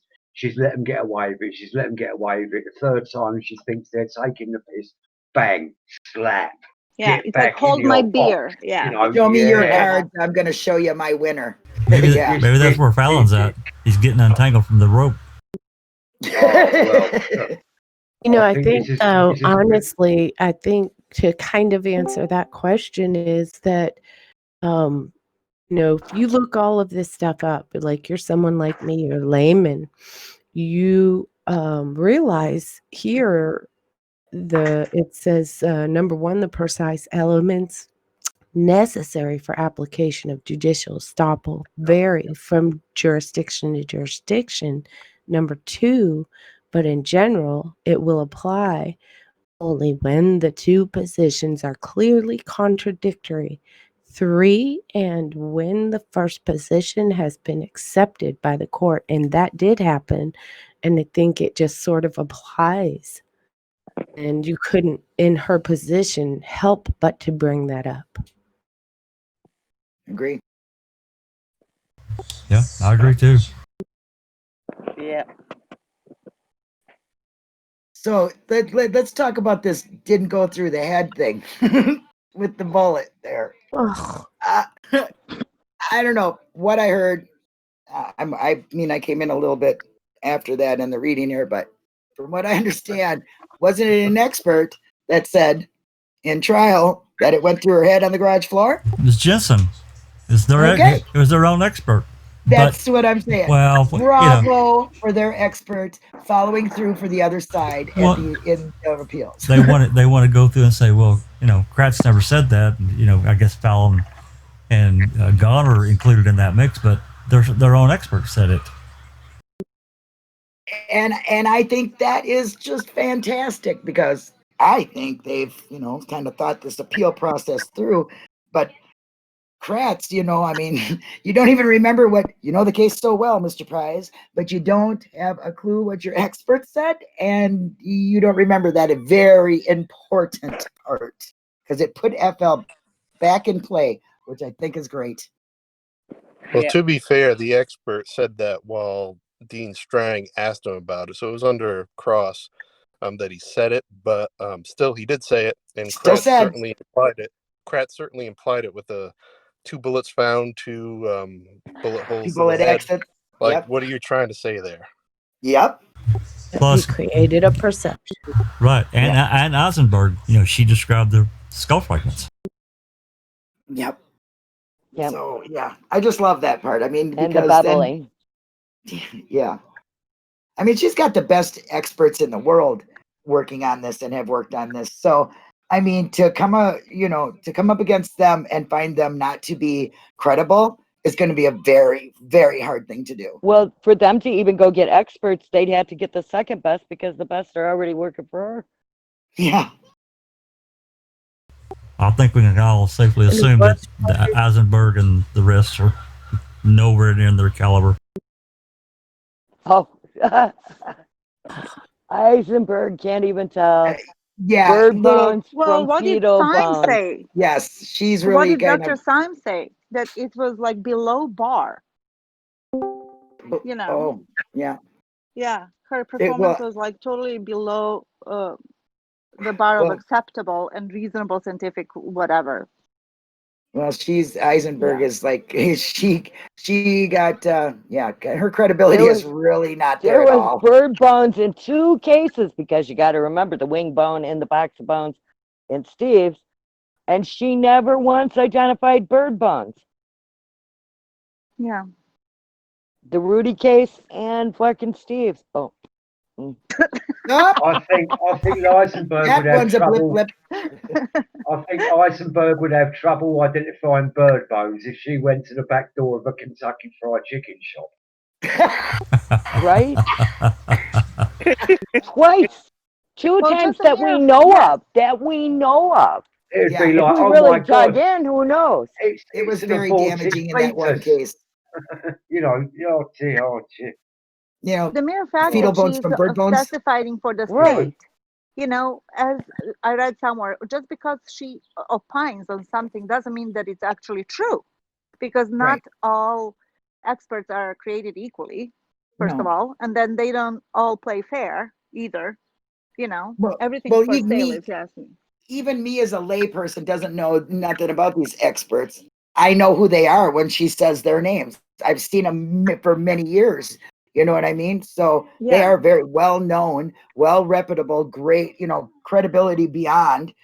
So yeah, it's fantastic. Yeah. And what kind of expert, the world-renowned expert, as Kratz called her, right? Remember that at the end of the trial? World-renowned expert. That same world-renowned expert, when it comes to the bones found in the quarry, found in the burn barrels and the fire pit, she never put in even under the microscope, not once. The way she identified them was by looking at them. I never once cut one open, because normally they will cut them open, but she said, oh, they're too brittle, I can't cut them, they might turn into But she didn't even have to do that. Putting them under the microscope doesn't require cutting, because they already had cut marks. Sorry, world-renowned experts don't kind of identify animal for human. Yes. So because remember, the only thing she's expert at is how to fuck up. Damn right. And her kind of position on the stand, in my view, shows how she lacks confidence. She doesn't have the courage of her convictions, stand up and speak. And that, in my view, that's just, she's a chancer at best. And in my humble opinion, she also lacks credibility. So, yeah, she's just no good at all. She's no good whatsoever. Well, good for the state, because they keep using her, don't they? Well, that tells you. Steve. It might be good for Steve. Yeah. There's 1010. You had 1010. If you had a chance to read the Zellner. Hi, Tintin. Hi. I read a couple pages. I did. Oh, I'm sorry. Come on, get it out. I'm here to help you, honey. I got your back. I read a couple pages. I think Zellner's just fucking amazing, and their excuses, it's just absolute nonsense. I'm so glad that she called them out for all their bullshit. Called a spade, called, baby Bobby, him perjuring himself. It was really well done. We got about halfway through, and then I had my sister's baby shower today, so. Well, I'm telling you what, kudos to her. I believe she deserves a lot of credit for putting up with what she did and not making her seem like she didn't know what she was talking about. And I think she came back with fire. She did. Yeah. She came out balls to the wall and showed them that it was just nonsense what they were spewing. Absolute nonsense. She's sticking to facts.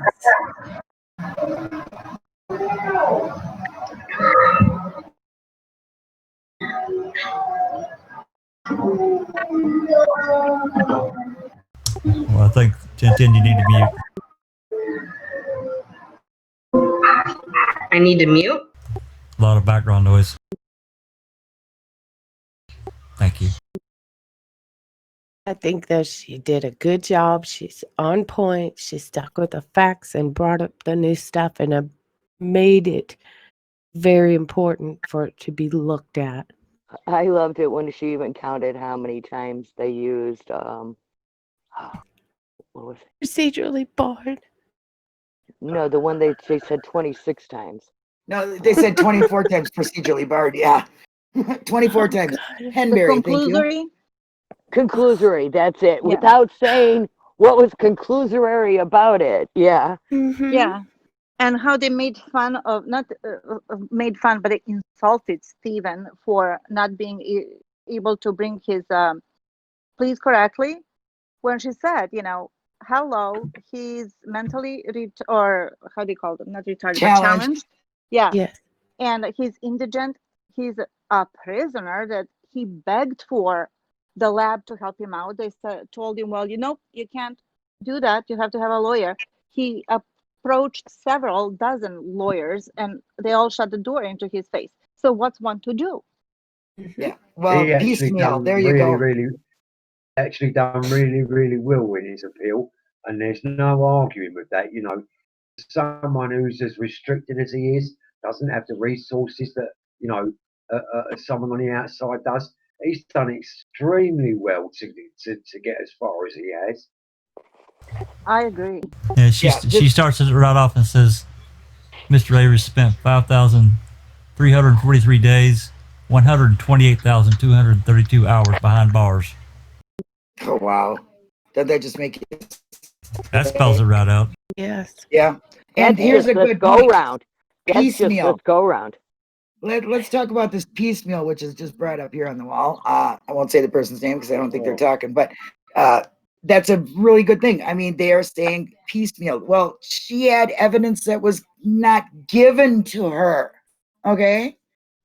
She has had evidence that they said she was going to be able to test, and then no, they couldn't. So what are they talking about piecemeal? She has to give it to them as she gets it. If they were transparent, they wouldn't get it this way. Well, and all the way down to when he got found guilty, the judge made a special provision that rap could be tested later, but yet they won't give her even the headlight to it, the turn light, the marker light or whatever. Yeah, If the they first hadn't been page. so crooked in hiding so much of the evidence, time of the original trial, then Stephen wouldn't have had to have fought for so long for that evidence to have been able to turn up. Now, if they had passed a lot of that stuff over, like supposed to have done in good timely fashion before the trial, there wouldn't have been a trial, would there? That's right. You know, Yeah. And they if they can't hadn't have say, stopped, "Oh, well, you know, you they should have shouldn't brought have it stopped them earlier." depositions. Sorry, they But shouldn't more have the stopped them point is that depositions. they're trying to use that, and at the same time they're saying, "But we haven't really. All right, we've been deceptive, but we haven't done anything wrong by that. You know, that's our job." Well, shit, I'm sorry, but it's just not good enough. If they hadn't have Yeah. stopped them depositions, he would have probably had more money to hire more experts and things, you know? Yeah. And the first page of the introduction, to me, that spoke volumes. And I'm like, I was so excited and got goosebumps just reading that one. When they said that the state, in a desperate effort to keep Mr. Avery imprisoned, they wrote 104 pages, blah, blah, arguing that his claims are procedurally barred. That, however, the state ignores the most important, undisputed fact that refutes its entire argument that he's procedurally barred from having the new claims. So do you see how desperate, as she says, they were, that they kind of forgot on all the agreements that, you know, she striked with Fallon and whatnot? I think that they're intentionally trying to, mislead these, these Court of Appeal judges. That's still happening. Yes. And just about the bones, remember when Kratz said, he was talking to Colhane in an email when he said, we were very careful not to mention or not to state that it was a complete match to Teresa. Remember that email? Yep. Yeah. It was all about the illusion and perception. Same with this. Perceptions being what they are. How, if the jury heard just that part, they would have, concluded something else. But obviously, it turns out that, remember, after the trial, the jury was actually 7-3, 7 non-guilty, 3 guilty, and 2 undecided. And then something happened, and, so they weren't buying. They went to dinner and had pizza and beer. Yeah, with Poggle, with the sheriff, Probably with his gun on. Oh, of course. Because he was working. Yeah, you have to have the right tool for the right job, right? Yeah, and he was on the clock. Well, I mean, he wouldn't have just been simpler to make a phone call to the actual jury bailiffs and say, "Hey, yeah, they can have adult drinks. I don't need to drive down. I don't need to drive down there." Yeah, they called him and he showed up. Well, how nice of him. Yeah. Well, as I understand it, maybe he wanted some adult drinks. Well, yeah, but he could have taken those things elsewhere. He shouldn't have been around a sequestered jury, in my opinion. This is Pagel we're talking Agree about. 100. Yes. Yeah, as I understand it, Sean, the jury sent a message through the bailiffs to the judge, can they have adult beverages with their drink? The judge replied yes, and instead of making a call back, Pagel says, "Hey, I'll take the message down. Don't worry about it. I got this." I've always looked. There's too much going on here outside of regular procedure for any of it to be right.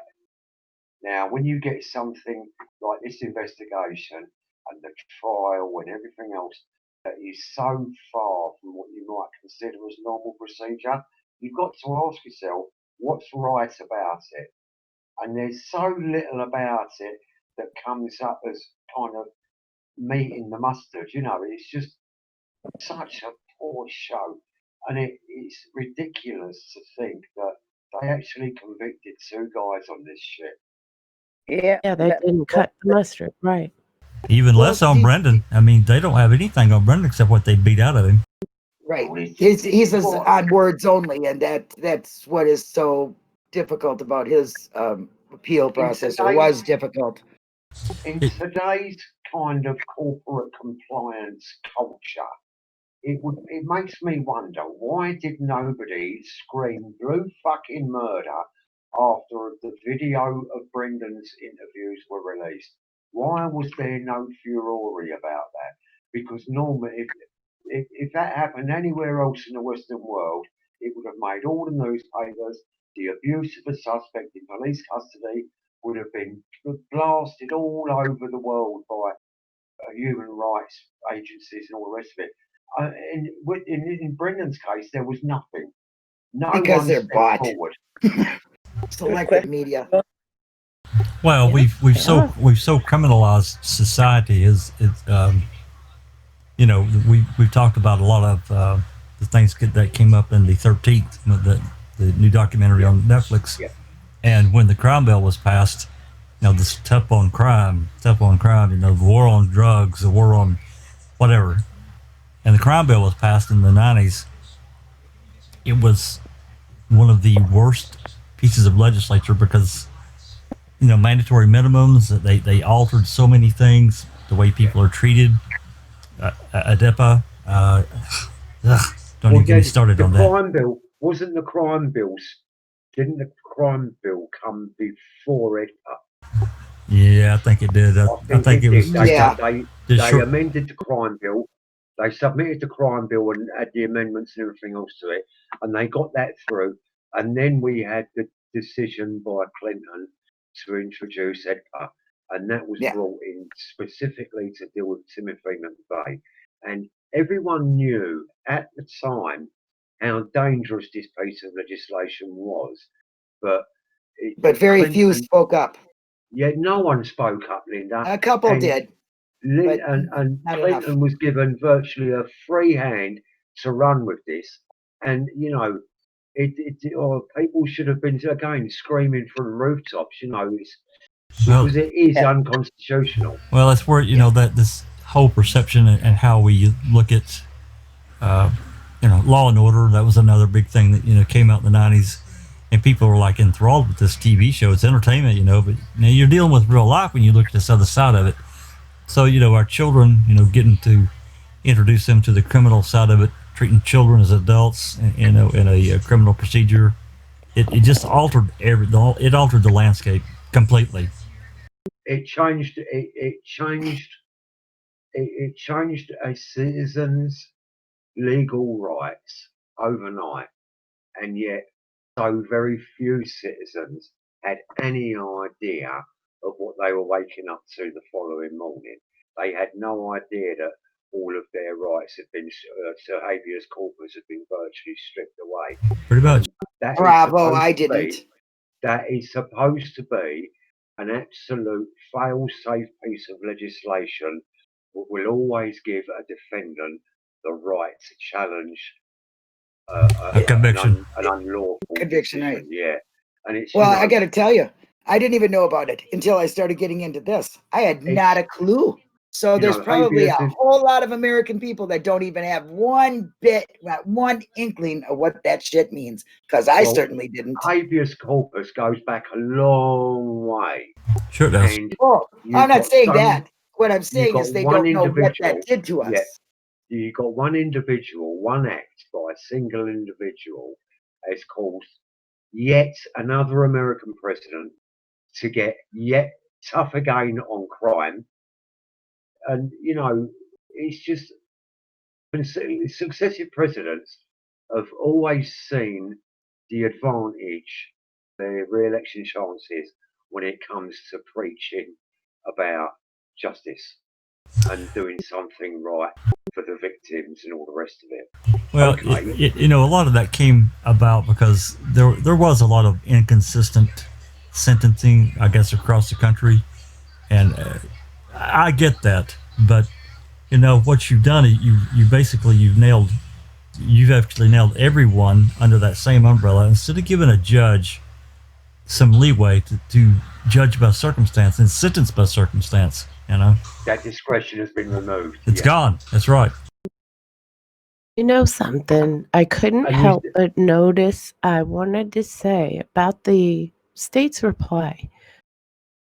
It really bothered me, and I made this statement before, about all of this cases they were citing. It was really getting on my nerves. Do you know what they were doing?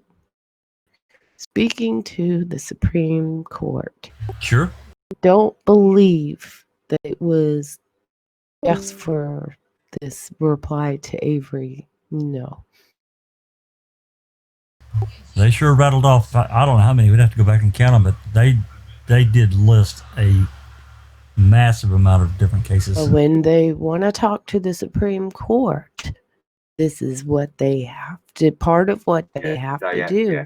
Sure. They have to cite, precedent. Case from they have to every cite, state. They have to quote the precedents that they're looking to rely upon in the raising of their argument. I'll tell you one thing. This really did give me. I had hope. I've always had hope, but I really think that she's made a point where you're at a dead wall now. Here she is. You did yours. She did hers. So. Somebody has to make a decision on this, or she will be doing what she said. Yeah, well, she needs to. She's got to. Yep. I really love the reply she gave. It was very, very straightforward and on point and stated fact.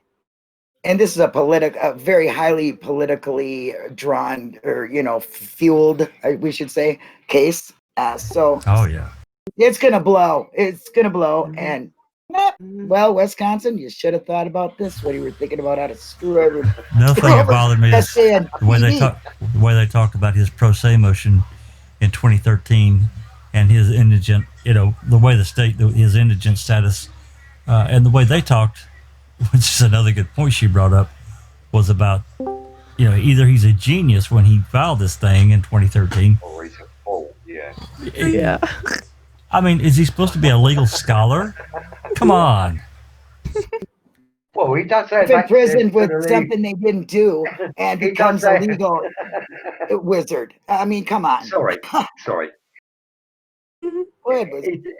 He does have access to the prison legal library. I mean, I've not read. I've not read his entire 2013 pro se motion. But I've read some of it, and considering his level of education, he actually did quite well. Still, I think he's probably a more qualified legal mind than most of the people employed by the state, because none of them are qualified.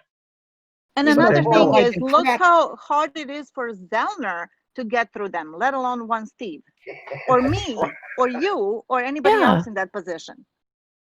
That says a lot right there. A lawyer of her caliber cannot get him through or win something. What do they? I mean, how the hell can he do it? Right. Well, what you got to remember is that Steve isn't able to sit in the prison library all day. He's back and forward to his cell 4 or 5 times a day. He comes out in the morning, does whatever he's got to do, gets his food, goes back to his cell. Then he comes out, he goes to work or whatever he's doing, he goes back to his cell. Then he comes out to get his lunch. Then he goes back to work in the afternoon or whatever. And so whatever free time, it's not like he can go to the library, take his packed lunch with him and spend the whole day there. And he was only allowed one box at a time. Yeah, well, that's his paperwork. Yeah, but then the library themselves are going to have, like, you can only take 2 books out, or you can only take 3 books out. But Steve might need 4 or 5 books to reference just to create one paragraph of his application for relief. So he's, this is something that Stephen has taken probably hundreds of hours to prepare, research, and kind of construct. And yet they're running him down as though well, he's just not done a good enough job of it. Well, they're basically laughing at him. They're laughing at him and said, "Oh, but look, he filed this 2013 pro se motion, and he didn't mention this and he didn't mention that. No young blood, no Brady. Well, come on, either give it. You got it. Can't be both ways. Well, how can Exactly. he even mention Youngblood when she didn't even know about it? Exactly. I mean, come on. and what's more to the point is that the state have got all of these resources. They've got all of these legal minds working on it. They put this Endless together, money, and yet endless yeah. sources. Kathleen Zellner has ripped it apart in 5 minutes. Compared to what they have been doing for all these years, yes. And they're still at square one. They're still trying to treat her like every other lawyer he's had. Well, they came up against the best. Well, and because of the COVID, they had way more time to write their stuff. If I was ever in trouble in Wisconsin, I'd rather have Stephen Avery fight my case than any of the state lawyers, because it sounds to me that Steve's got a better gist of what goes and what's law there and what isn't. Yeah, they got two. Are forever changing as far as the state goes. Yet Steve has always maintained his position. He's never varied. He's solid. He's there, and he's unchanging.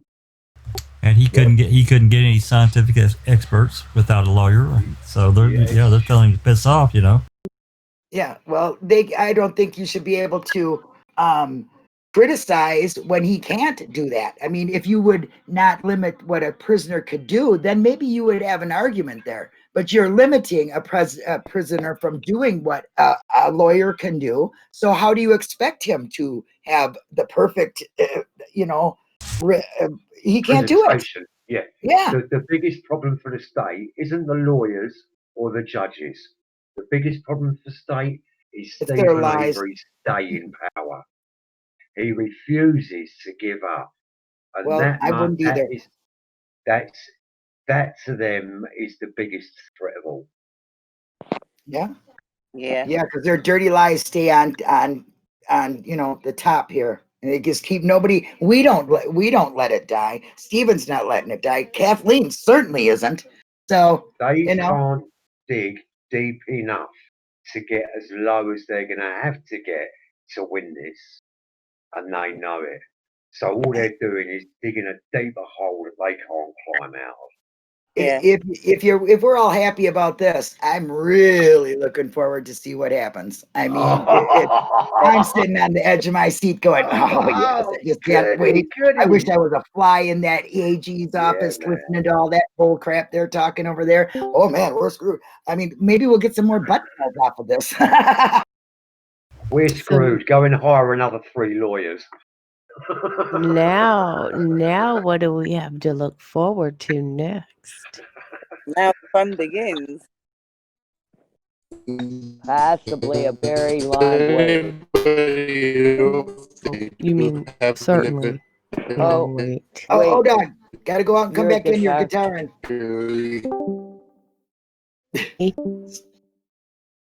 comes back in and because I'm sure he's got a great point. Well, COVID-19 ain't got nothing on what's going to be going on in that AG's office. I'm betting they're not taking any time off. I'll bet they're sweating bullets. Yeah. What were you saying, O'Doug?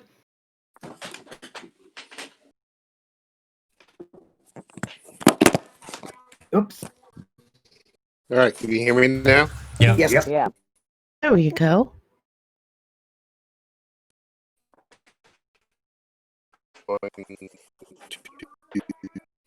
Oh, not again. Oh, no. I was just saying about there he is. live stream it. When you do a jury hearing, are they going or record it? Okay, it should be better now. Yep. How's that? That's perfect. I was just saying that if they do have an evidentiary hearing, will they live stream it? Are they allowed to live stream it, or will we just have to wait till after the fact? I think in Wisconsin they're allowed. I think it's up to the judges. Boy, they should put it on pay-per-view. I know, they'd make millions. All I know is they I'm will. going to be there front and center. I live next door. I'm going there. And you can bet I will be filming whatever I can. Take bail money. Good advice, Jack.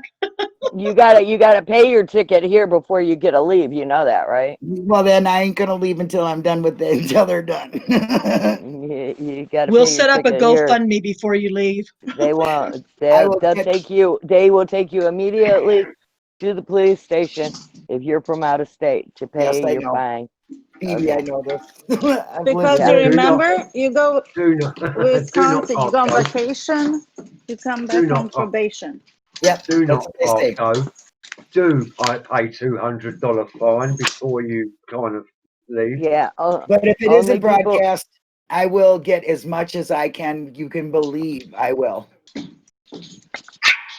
Only people who live in this state can get a ticket and pay it later. Yeah, they'll mail it to you. Right. I think everybody here is pretty well satisfied with this reply. Oh yeah. Oh, without a doubt. I'm just going through the. I'm just kind of scrolling through the file or the reply here to see if there's because there's so many things she hit on. Looking. She just hit every nail. It was like nails. She just bang, bang, bang.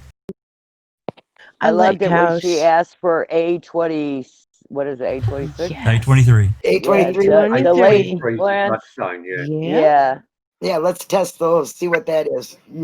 Let's get all Yeah, that see, all in the open. They don't want any. They don't want any part of A23 because the photo on the back of the RAV is not there at the Avery salvage yard. You get it into the Wisconsin crime lab. Oh, what's that on the back of the RAV? And this is another They thing that freaking bothers missed. me. They freaking missed it. They didn't just miss I it, mean, Jack. Fallon was standing. Fassbender was standing right there and didn't see it. Okay, yeah, right. It looks really bad that a murder investigation, for all the resources that were thrown into this investigation, they couldn't do a blood test on that. They couldn't do a DNA test on that blood. Now you've got to ask yourself why that is. This is a murder investigation. This isn't someone who's gone into a local convenience store and stolen a Snickers bar. This is someone presumably has lost their life. It's the most serious crime that can be committed by an individual, and you got evidence there that you're not even testing. Yep. And Dr. Silkman said that there is absolutely no way, if you could see the blood stain with your naked eye, that you could get more than enough DNA without a problem to make a full profile. Right. And if you really want to see what they should have done when they were digging in the backyard, take a look at the Bellows case, because there is what you do in an investigation. That's and right. A digging gridded at area, yeah. Burned bones. You set up a grid, you cover it to weatherproof the scene, you put access controls in place, you ensure that there is no contamination with the use of biological suits and shoe covers. You have hair nets, you have bunny gloves. suits, yes. Everything. No one moves on that site without your say so. And you have crowd control, you have chain of custody, and you wouldn't have somebody brought in a wheelchair, let alone a kind of piece of construction equipment. Well, it was a free for all on the salvage yard. Look how many unbelievable 700-800 people on that property. God Almighty! Yeah, that's really contaminating crime scene, considering they said the whole place was a crime scene. And a lot of them were cops. That's right. A lot of them were like volunteer firefighters and stuff. Killigan. And at one point in time, wasn't Ryan and Mike there? Ryan Killigan was on there, yeah. And look, listen, I'm sorry, Linda. That was Investigator Ryan. Okay. Yes. Yeah. Deputy Ryan Ryan. Alias Deputy Ryan. Deputy fucking dog. Zellner also brought up a good point here that I really liked, and it points it out really good. It says the Dassey burn barrel bones had cut marks. The gravel pit bones had cut marks. Yes. By destroying the gravel pit bones, the state prevented Dr. Symes, Mr. Avery's expert, from matching the cut marks between the burn barrel and the gravel pit, thereby establishing that the Dassey burn barrel was the primary burn site. That's That was Oh great. yeah, bravo to that too. absolutely. Yeah. It's a great Did you point. guys Bravo, watch? bravo. Did you guys see Dr. Silkman's presentation on Dr. Symes? Oh my Yes. God. Oh yeah. Yeah, that was a professional job. I think that it's got over 2,000 views on that one. And it's really in depth. It's not for light listening. And that's the beauty of having Dr. Silkman over here to explain to us really what it means. But another fact is what I like that she brought up, and it seems like a tiny factor, but it's actually not. It's that Fat Butt Wiegert falsified Hawkins' signature. That's right. Yeah. Thank you. Straight up Yes. forgery. Yeah. Mhm. What was there's- that? with all of these inconsistencies, how can there not be, evidently reasonable doubt? Exactly. Because Well, they had to dummy it up because that's when they're bringing the groin swabs in. if you was to find one act that's not correct in an investigation, then you've got to question everything behind it. Yes. You've got to, Yes. everything. Do Absolutely. Well, you when- think their protection, their professional protection, will protect him from any kind of charges on that? Yeah, that Yeah, immunity. That I immunity don't needs to go, think man. there will be none of them will ever see legal proceedings. I Right. don't believe it for a You minute. need Well, Someone will always say mistakes were made, but lessons immunity. will be learned, and we're going to move forward trying to make sure that this never happens again. But they said that after Stephen's first wrongful conviction, and they spent 20 years nearly trying to defend that decision.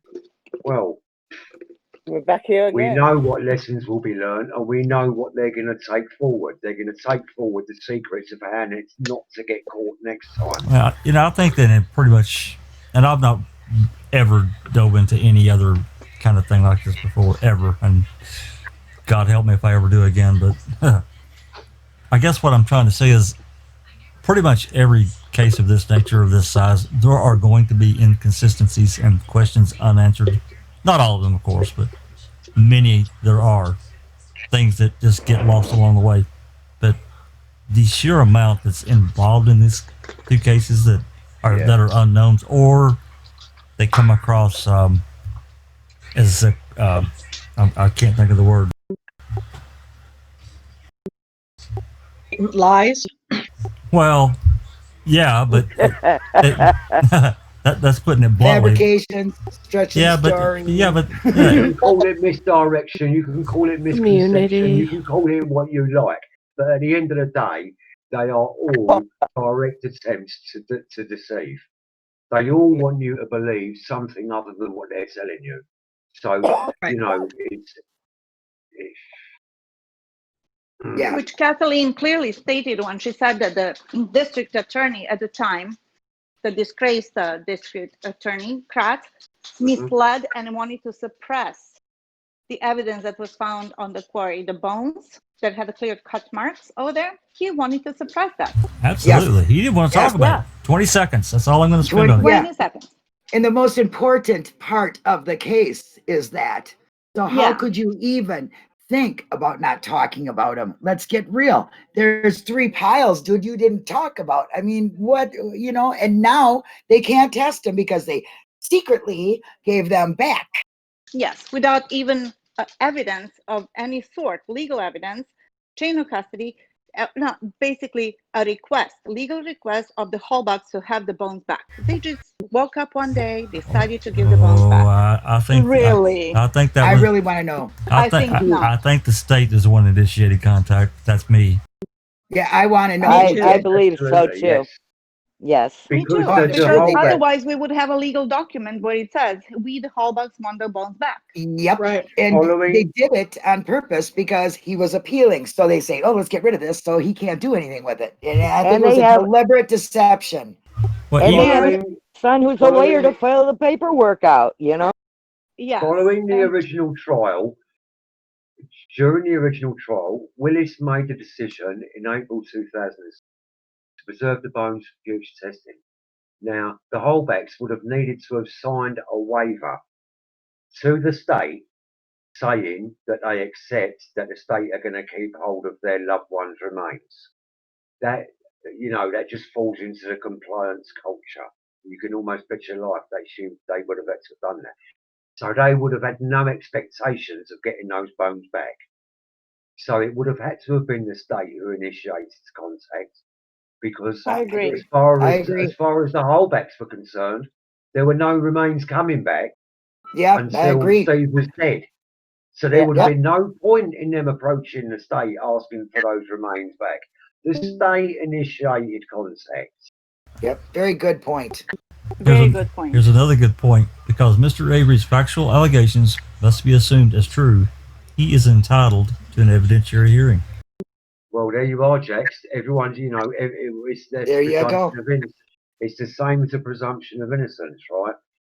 There Well, must be some truth to what he's saying, because at the moment there's no evidence to suggest he's not being truthful. So you've got to accept that as being the truth, haven't you?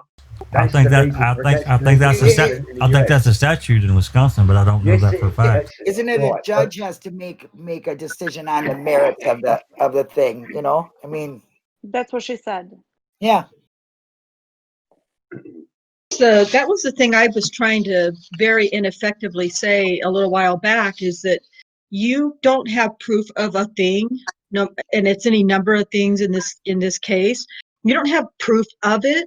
So until you get proof of it to prove or disprove whichever side you're on, that you have to be considered presumed innocent still. Yes. They can't judge what she has.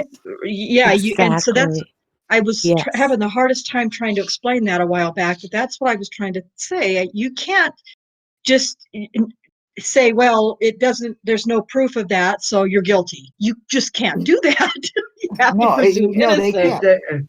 Can I ask, is there anybody here at the moment in this chat who believes that the state actually proved that Teresa's even dead? Absolutely not. They did not. No way. Definitely. Although I believe she's dead, I do believe that, but I don't believe they proved it.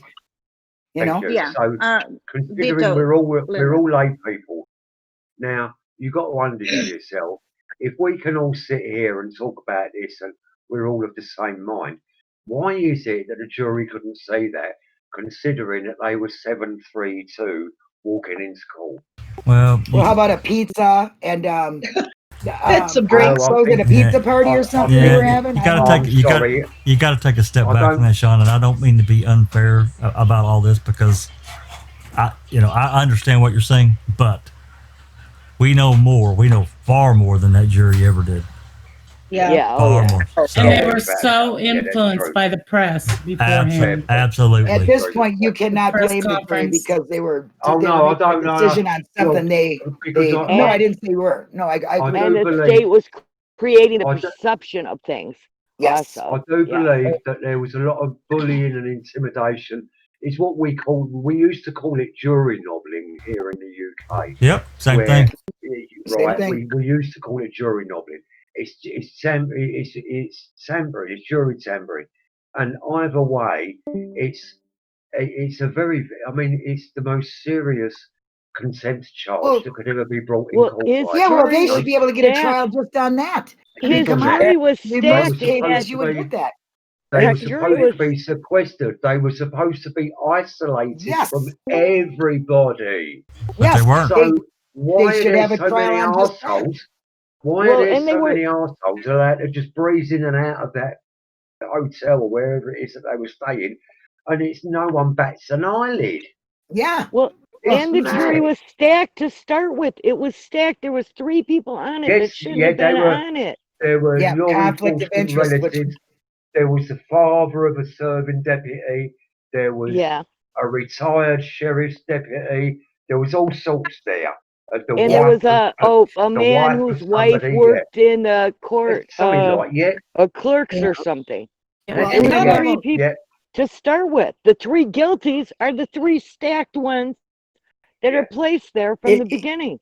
In the real world, one of her motions like Brady, one or insufficient, even insufficient counsel would get you a trial or an evidentiary hearing. She has 3 times the amount of evidence and, things to go to an evidentiary hearing, and they're telling her no. Even if we look back and say, hey, let's just say that the sequestered jury really didn't hear too much while they were sequestered. But you got to think about that 16 months prior. That's really where the damage was done, the real damage. Absolutely. Guilty by Absolutely. public opinion. Sure. Yeah. It's the 16, Well, the press conference Mr. Prize made certainly did that for a That's lot it. of them.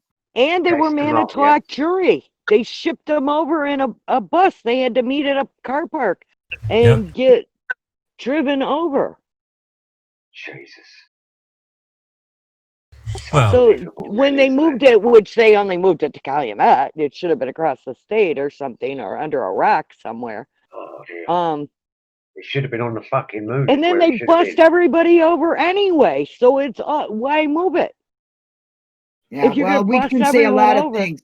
We could say a lot of things about this case, and we all have. We have all brought out so many. I mean, there's so many things brought out in this case that nobody knew about back then. And, all I can say is bravo to KZ.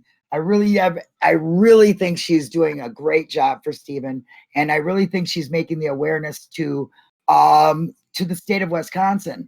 Time to put up or shut up. That's right. Yeah. I'm reading through the Brady violations, man. It's just the flower video. One that really bothered me is, well, they all bother me, but the CD, the Bailey thank CD. you so much for saying something about the flyover video. How they wanted to minimize that, and they were ridiculing that. Actually, Stephen and Zellner about saying something. Yeah. They have been caught in so many of their own lies, and yet they've still got a brass neck to look at the lens of the camera and try to convince you that they haven't done anything wrong.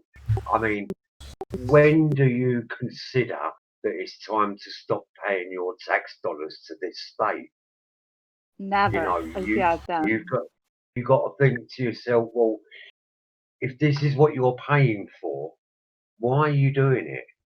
4 hours of video produces 3 minutes. Today, Yeah, 45-minute ride. Avery. Tomorrow it could be your son or your daughter. Yeah. And I say no, and I say no. Let's that's damn right. Yeah. When you look at Kathleen's chart, it shows you how ridiculous the state's arguments are. Oh my God, Susan. It's so obvious. That's why it was my favorite part, because Plain if and you didn't simple. understand any of the other stuff that was read or that you read, all you had to do was look at that chart and watch her just spank them with every single little thing, just like, and that explained it all to me. The zipper answering machine audio tape that we never got.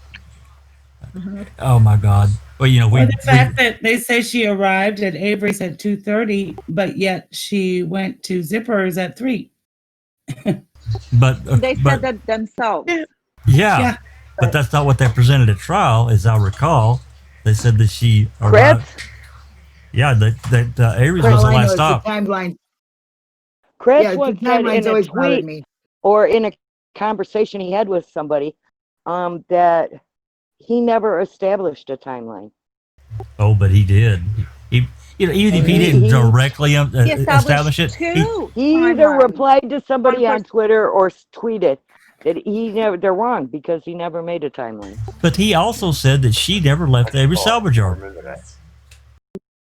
That's right. Yep. Yeah, and that is proven wrong right there, because she's pinged off of other things. The timeline has always bothered me, and if Kratz knows this case so well, he ought to know it, but he ought to know what he said, what his experts said, and all this other stuff. But he's changing it.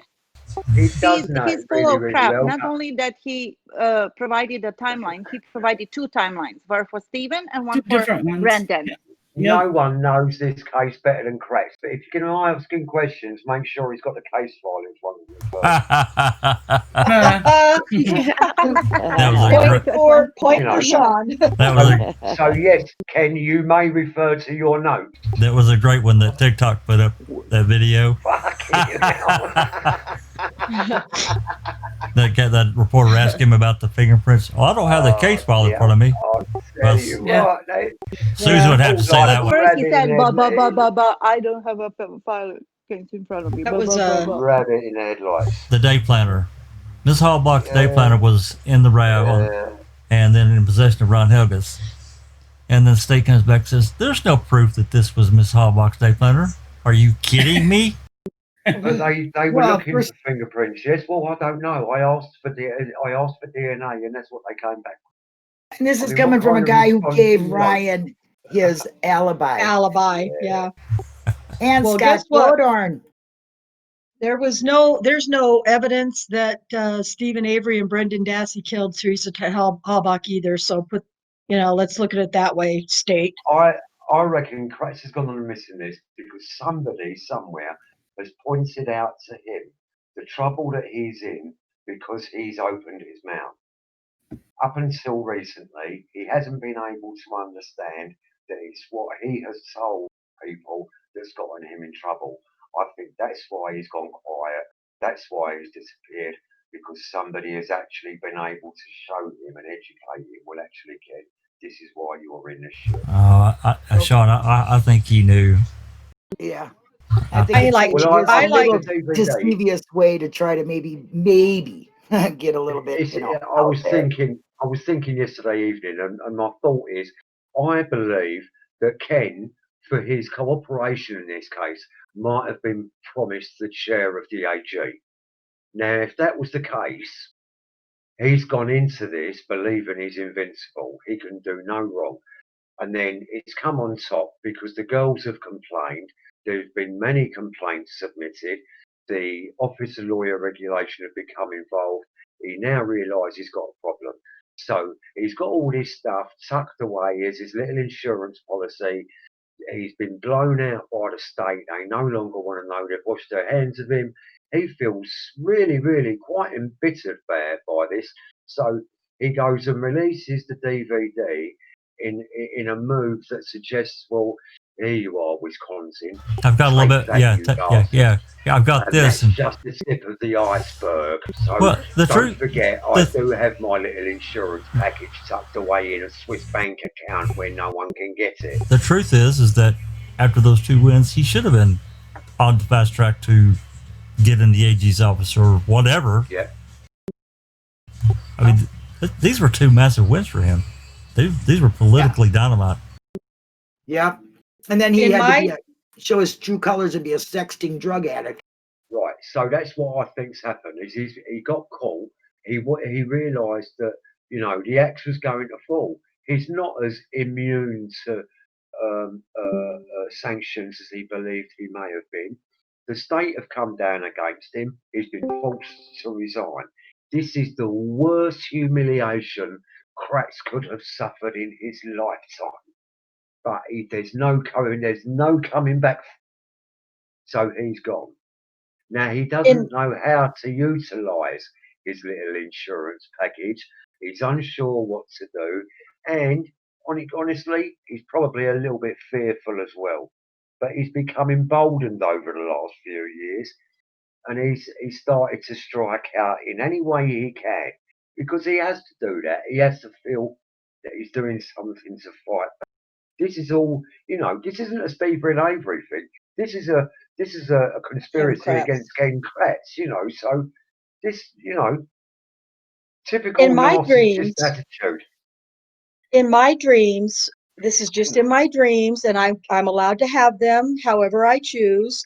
Go in for my it. dream, Go for it. they have put the state has put a burlap sack over Ken Kratz's head, tied it tightly, not so that they cut off the air supply, but tucked him away somewhere where he can't be gotten to because they don't want him saying anything else than he's already done to make things worse than it already is for the state. That's just my little dream. Possibly. He's hidden away in a dungeon somewhere. Yeah. I think that they put a gag order on him. Since the moving van was first seen outside his home, he tweeted one tweet. It was like a challenge. Well, if someone wants to come and talk sensible and respectfully, then I'll answer their questions. And he hasn't been seen nor heard of since. So I think someone's gotten to him, definitely. Well, And I think he had a bit of a pissing match with him when he was making those videos about Brendan, and then he put out that one little piece of film in the one with them being Beauty. recorded, yes, Yeah. with Beauty and him being recorded.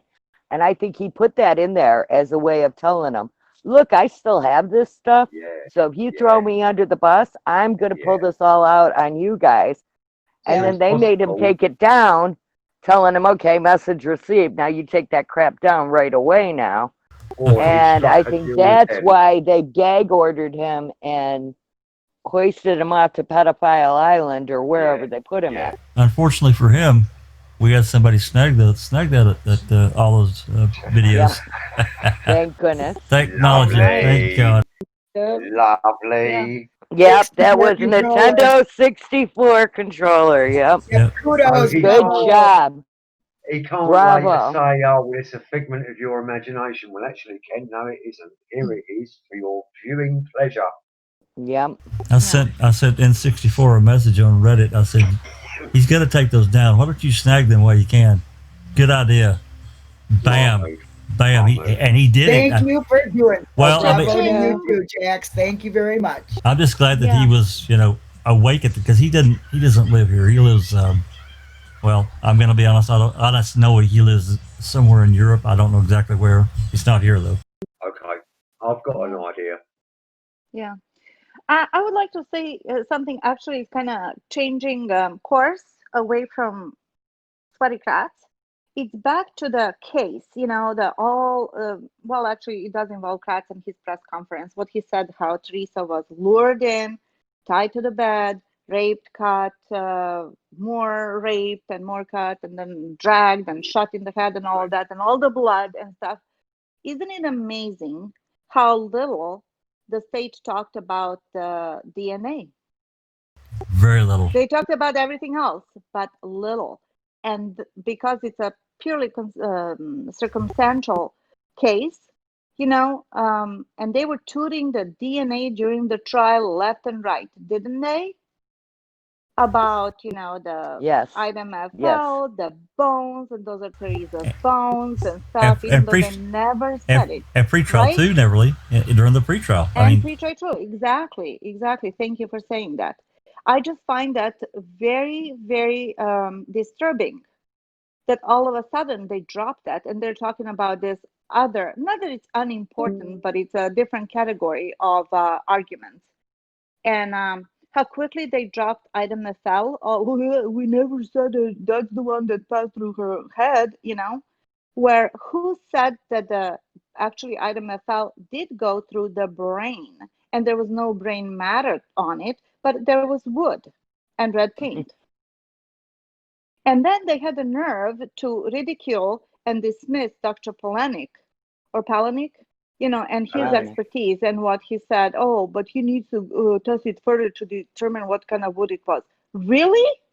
He needs to determine what kind of freaking wood it was? When he clearly said there's no brain, there's no bone, there's no tissue whatsoever, human tissue on it.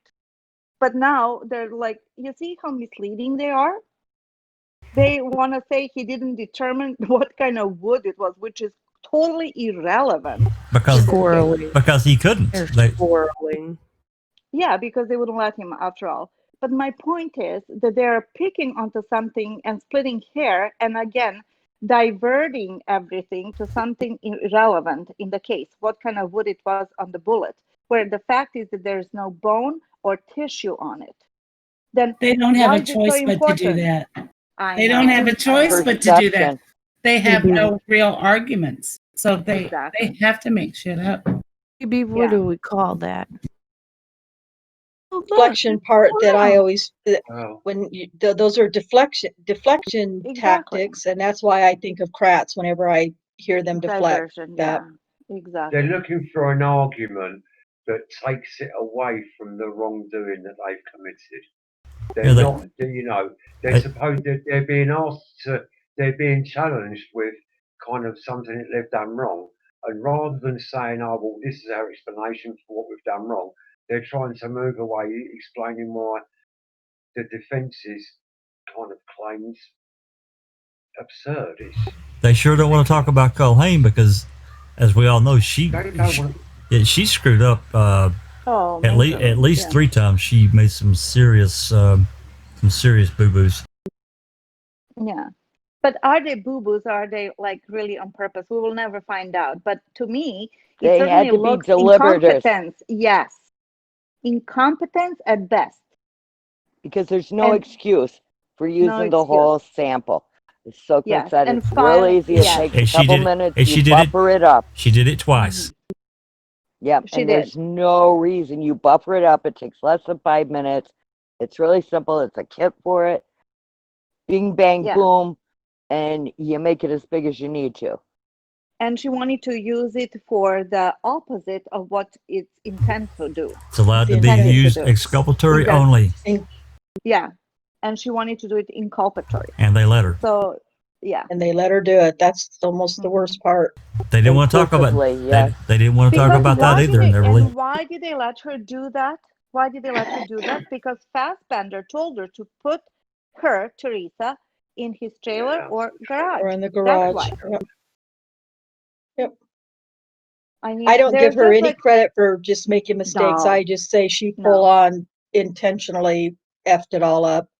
Someone with that, somebody with that kind of experience would not.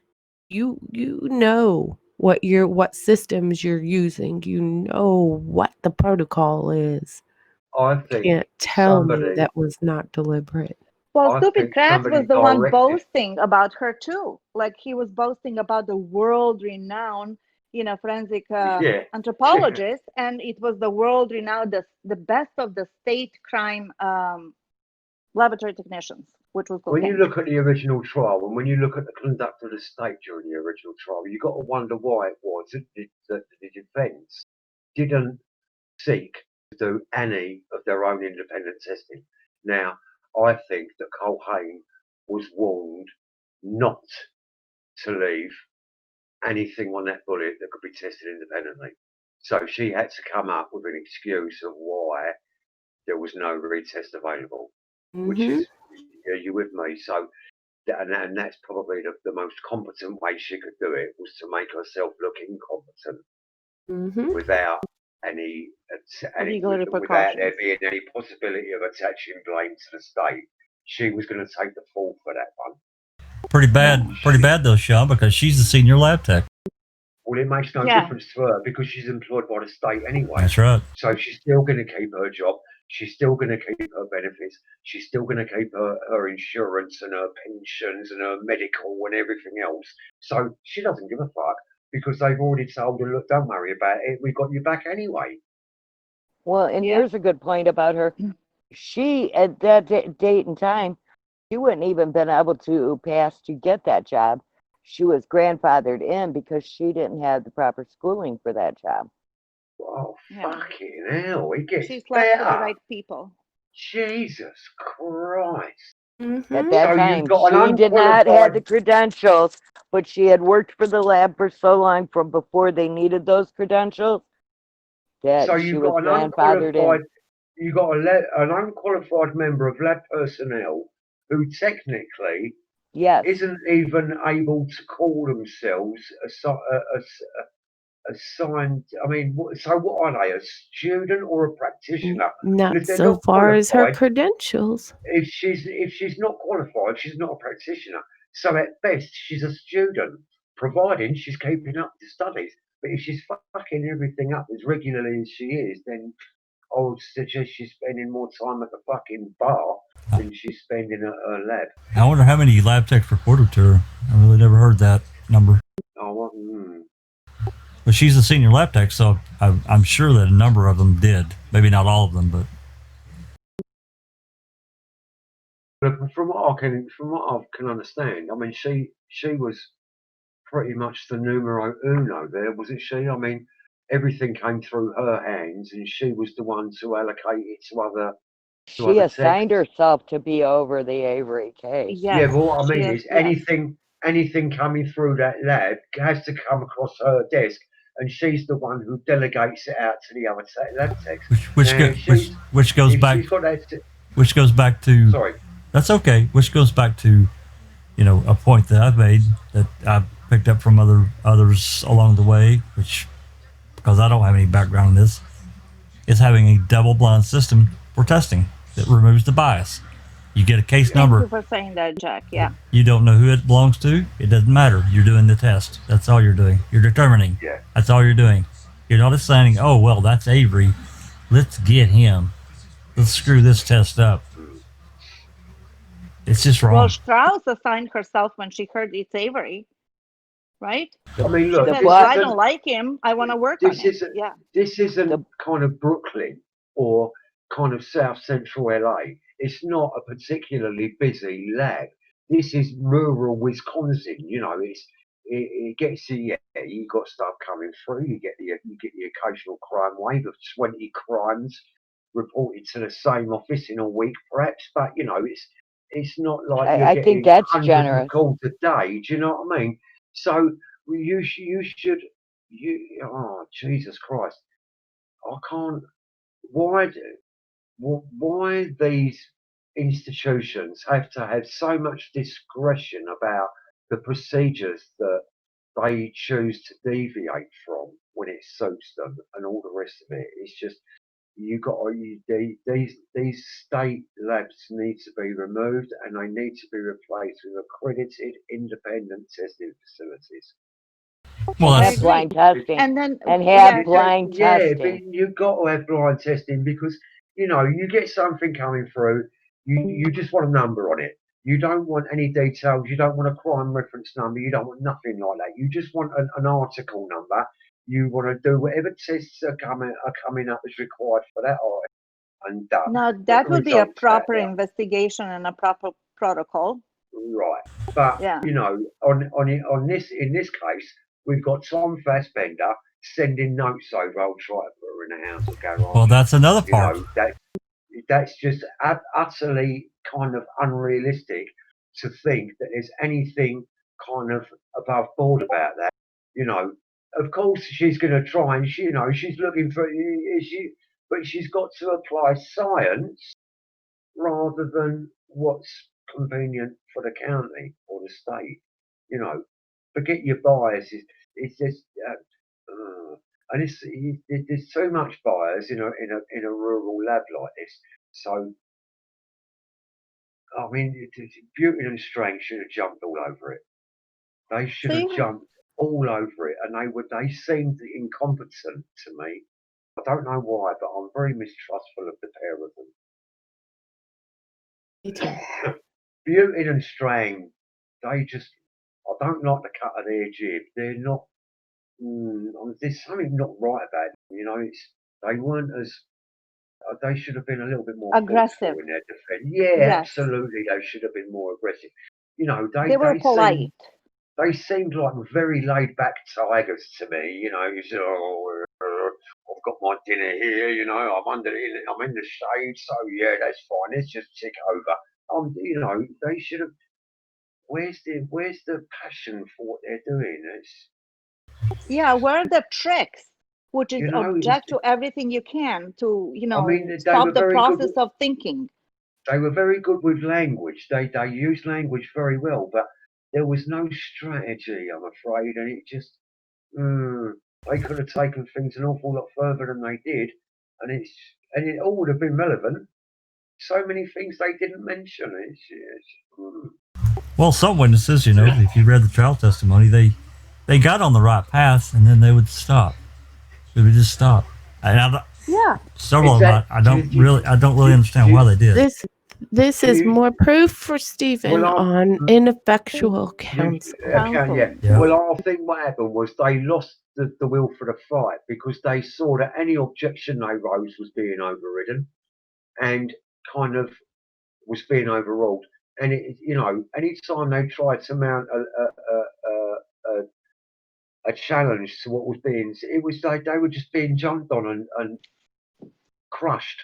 by Willis, Yeah. and it was The like, way and that's without the restrictions that were placed upon them before of even day one of the trial. I mean, how can you walk into a court and say to your client, "Oh, we've got a gentleman's agreement with the prosecution"? Fuck that! They're not gentlemen. They're trying to lock me out for life. You know, gentleman's agreement, my arse. I see them as like two ballerinas in the same box with pit bulls. You know what I mean? With vipers. You can't Yeah, really. like It's bear apples and baiting. oranges. Exactly. Yeah. So the way I see this, without trying to me. be too harsh on them, is that they weren't prepared for the political case that this turned into. You know, this was like a career suicide because they worked with the same prosecutors closely with Peg Lautenschlager. You know what I All of mean? them. How do you go? Well, you They can't go knew. over your boss. Everyone knew You're, everyone else yeah, involved in the case. And this exactly. is where it So, all goes wrong. yeah. Well, even if they knew them, though, you know, Well, ain't that they I knew still them, think, you know, going into the adversarial process, you know, you just have to set that aside and say, I'm going to win this fight. If they want to be friends later, that's okay. And if they don't, then that's okay too. You got to be willing I to. don't think it's about friendship. I think that, you know, people could get in trouble in the same, you know, in the state who were involved. The police. But we're talking about a very small place. As Wizard said, this is not Los Angeles or New York. This is a tiny place, and they cooperate a lot. So all of a sudden, if we say, let's say, the 85 case, how Lautenschlager mishandled that, or how she manipulated the whole thing, how could you go against her if that's her boss? Not on the friendship basis, but on the legal basis. What you said there about if they want to be friends after the trial and everything else, listen, forget that shit.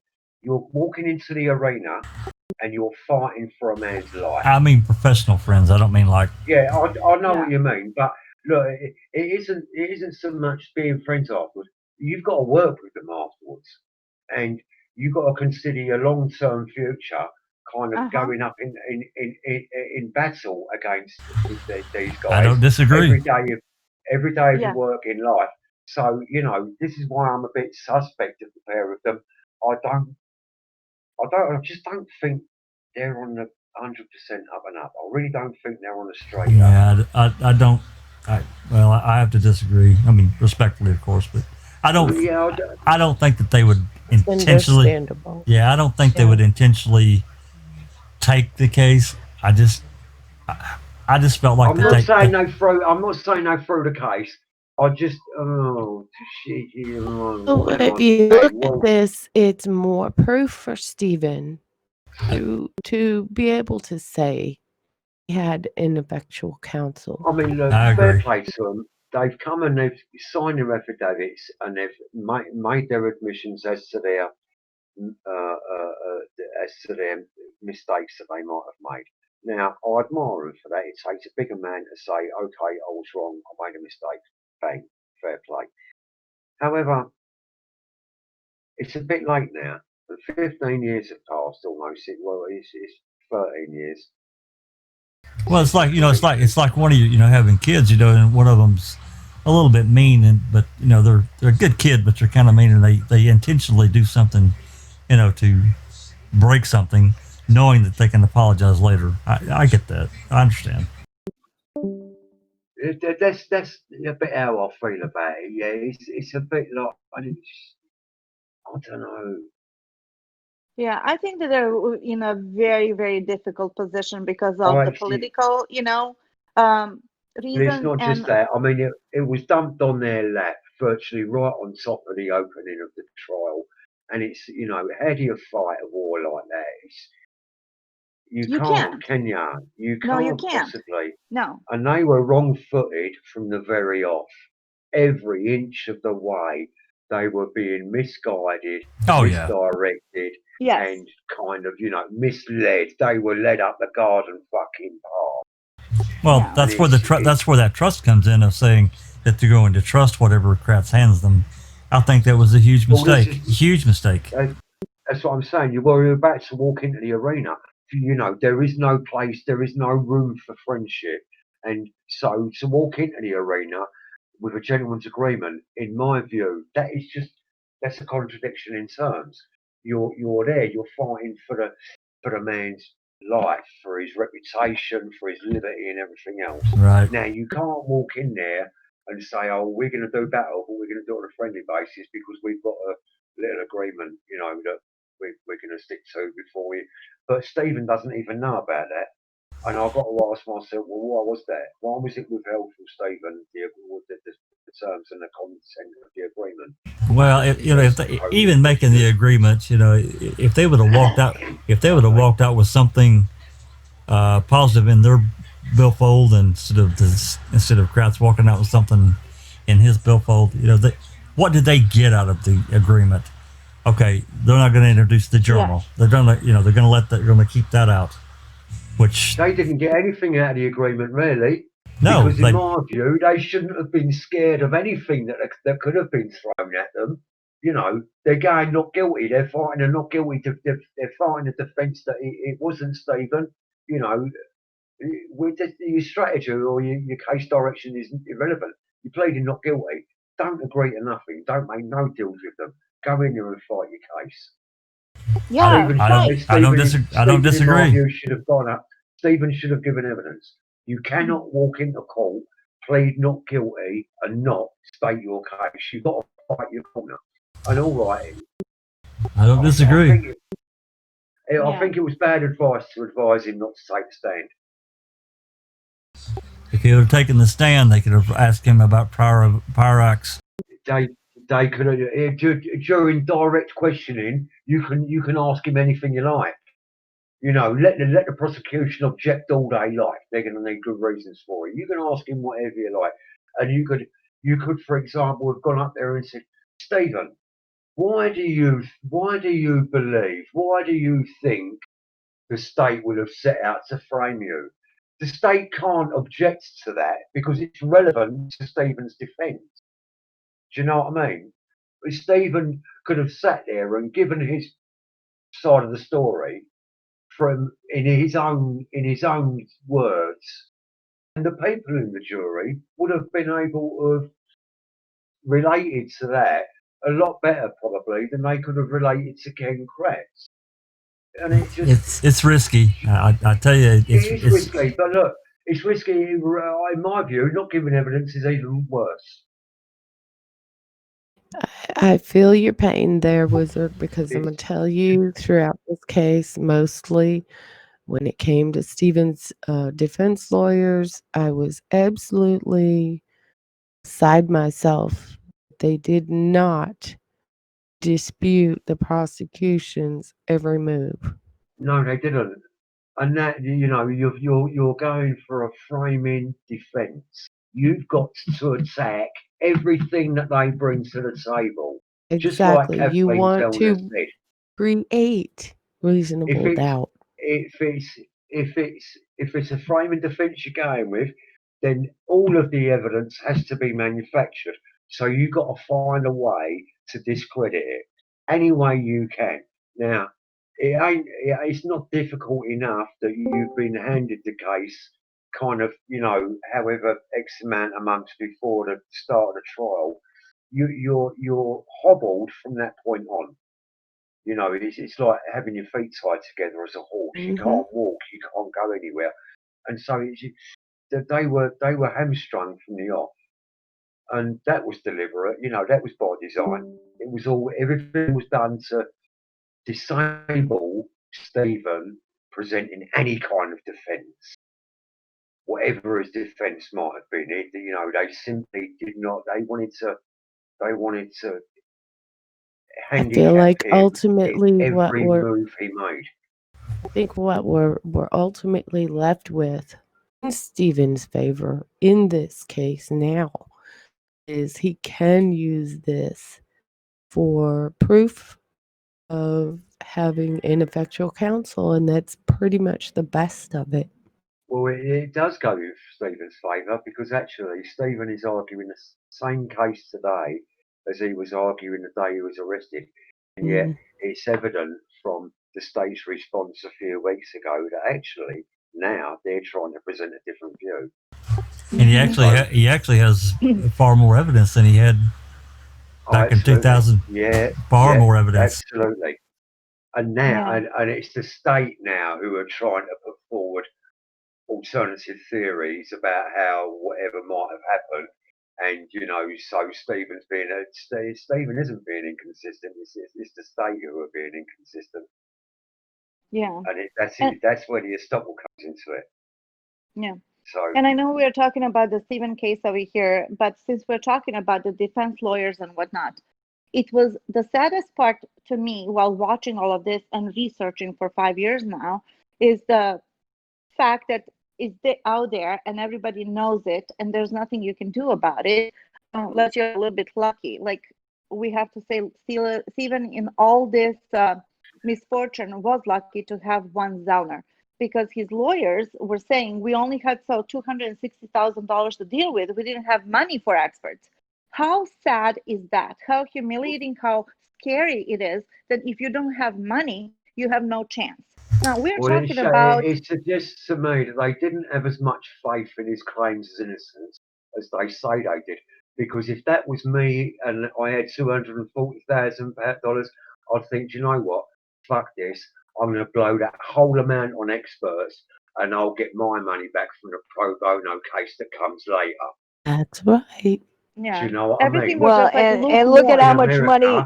Look at how much money they made on the back end by going on tour all over the world. They've been making money. $240,000 in America writing in a books. legal defense doesn't go very far. So what you That's do is $250,000. you spend it. You've got to get the best value for money for that you're spending that you can, and that comes from experts.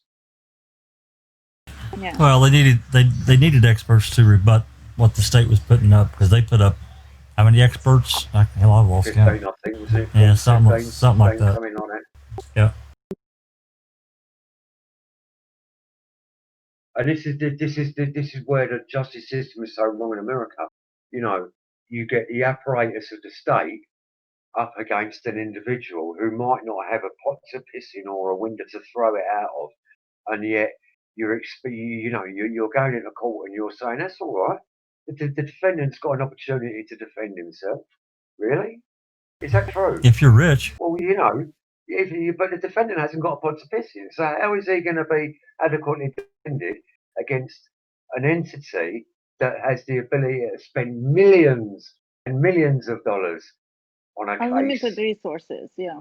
Yeah, against an individual who's charged with the most serious crime it's possible to be charged with. But or what a lot of prosecutors do, they just pile on charges to people and say, or you can take this nifty plea deal I've got for you. You plead to and do 5 years instead of 50. Right, but you're still nailed with that guilty and a felony on your record. Years. Yeah. Fuck it. I'll take the 5 years. Where do I sign? And that's what a lot of people do. That's what 97 or 98% of the people do. They take the 98% of cases do not go to trial. That's right. They are pled. Yep. Yeah. And that's not justice. That is fucking tyranny. Shameful. Yeah. Another point that was like really upsetting for me personally was, and I'm sure for other people, but it was about Deb Kochkoch, brought to the stand, and he had really good intentions. He was leading to the point where she's gonna say, that Peterson threatened her that she's gonna be arrested if she shows up at the scene. And he never got there, and he just stood there like, but, and because Kratz was doing his job actually, and he was objecting to it, and then yes, he did have Willis over there to agree with it, but why don't you fight for it?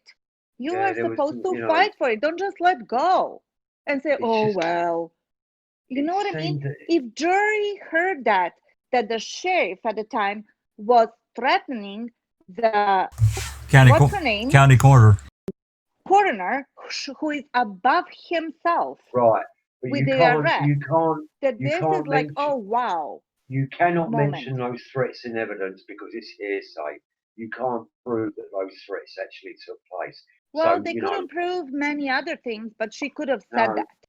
Even if Well, even if they objected, he could have asked a question and she could have said, "Well, I was told that if I show up, I'm going to get arrested." yeah. Objection, Your Yes. And then Honor. it could be, It's and It's then too it could late be because it's stricken. already said. but it's still on. It's still Then they it could still be heard it. stricken. They still heard it though, right? You can't Yep, unring the they bell. still heard. And that's what the prosecution did all the time. Once it's out, once you say it, you cannot unsay it. You cannot unhear it once you Well, hear it. they're just playing the same game by their own standards. You know, they put the press release out there. They poisoned the jury pool. Nothing else matters after that because they've already won the trial. Do you know what I mean? Whereas in court, Kratz is up against it. Kratz is on the defence against it because it's exactly the kind of thing that he would do. So when it rears its ugly head, he jumps on it straight away. Objection, Your Honour. Your Honour. Your Honour. Sounds like third party to me. I mean, you know, how ridiculous. You know, and yeah, like you say, he was Changing doing his gears on job. you. Changing gears on you again. Speaking of the media, and this has always been I Yeah, say always. Well, I say always. It's been a sticking point for me. On November 7th, 8th, 9th, 10th, 11th. I don't know how many law enforcement officers ended up on Cuss Road, the gravel pit, and the quarry, but it didn't. It didn't appear on the news, and how did that happen? I mean, I don't live there, Nothing to see there. but because on the day she was reported missing, the news crews started flocking to Manasort.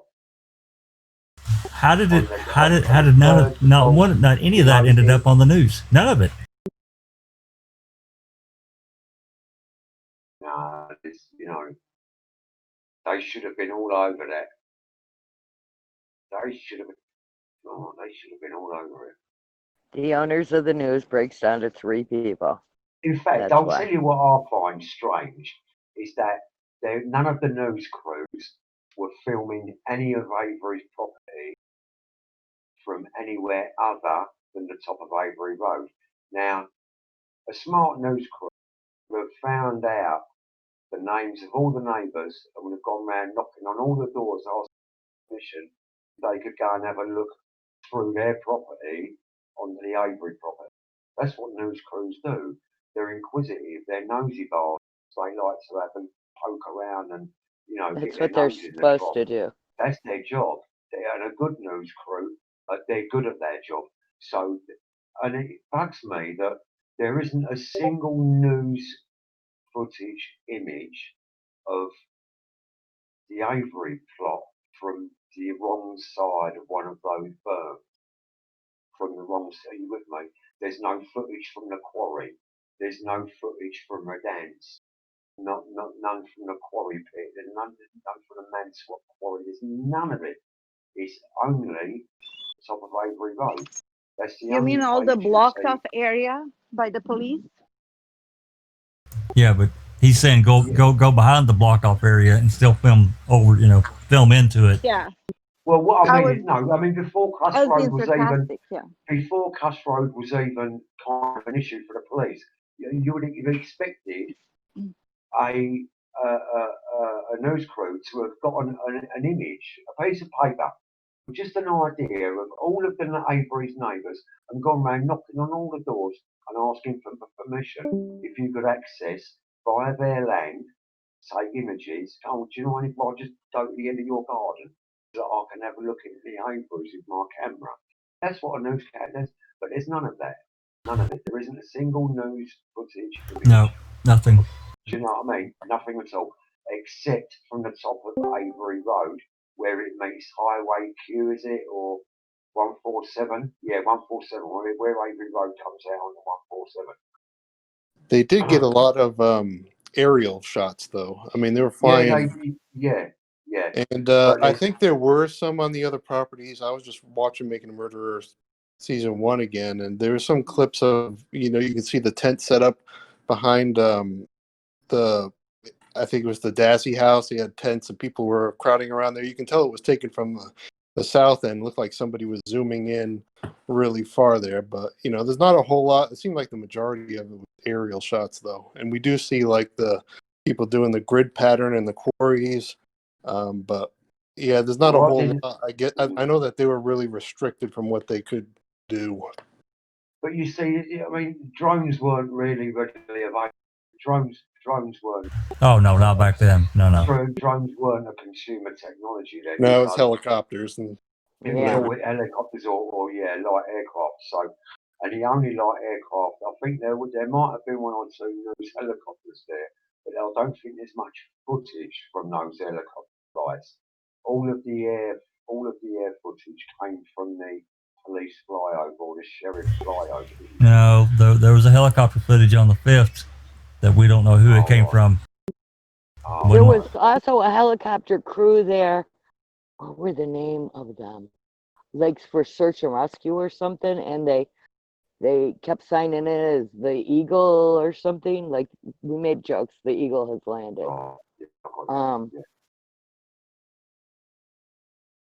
And there's also one of some officer taking pictures of the burn pit.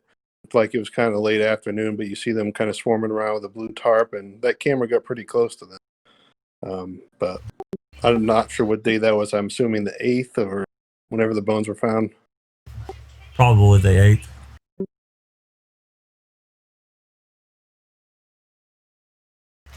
Maybe everything happened on the Avery salvage yard, of course, after the 7th, you know, and Cuss Road and all that other stuff. Well, you know, they had that vicious bear dog, you know. Nothing happened on the Avery yard before the 5th, I promise you that. That was the word I was looking for. Thank you for reminding me. It's one of those contrived...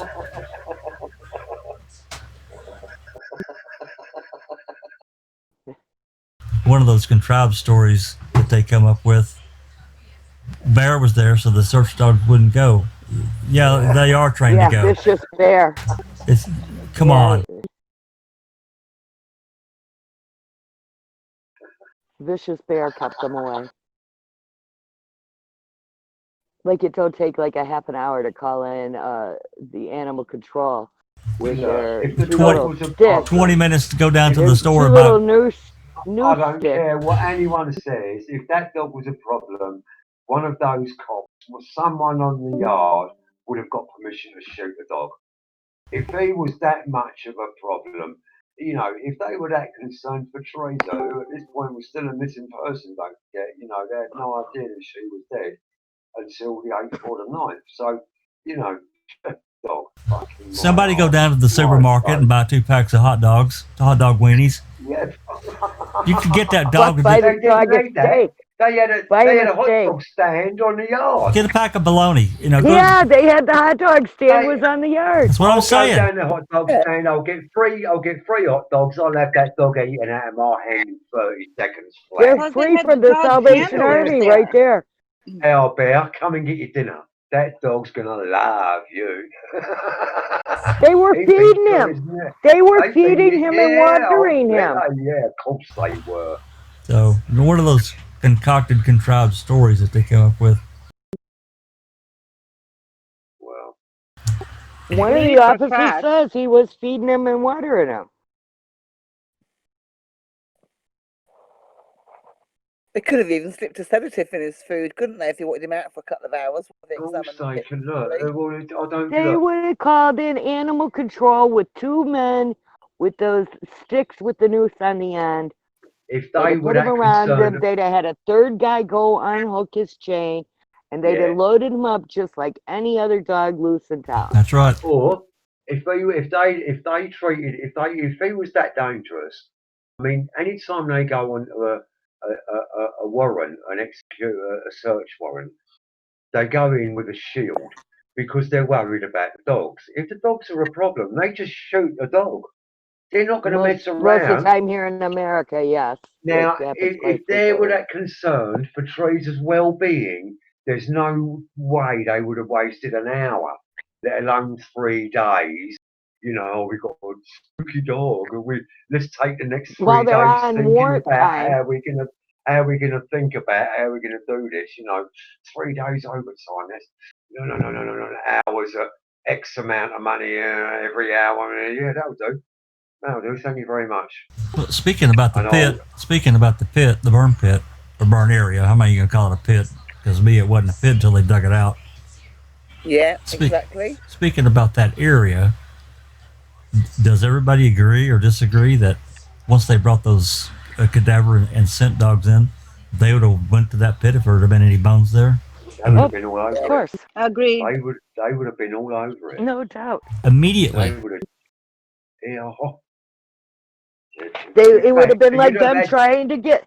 It would have been like them trying to get past the tape on Cuss Road. You'd have had trouble getting those dogs back under control. They would have gone mental for that pit. Yeah. Absolute mental. Just like they wanted to go across the tape on Cuss Road. And they spent so long writing reports about how they validated the work of the dogs by kind of setting tasks for the dog to validate kind of their accuracy. They done so much work on that, yeah? Yep. Yeah. Still one report that we don't have, or maybe more than that. Their dogs walked straight past the pit and weren't fucking interested in it in the least. Not in the least. They got to the front of Steve's door, they walked away. They got to Steve's back door and then walked away. They've taken everyone in a different direction. Well, yeah, that convinced. I mean,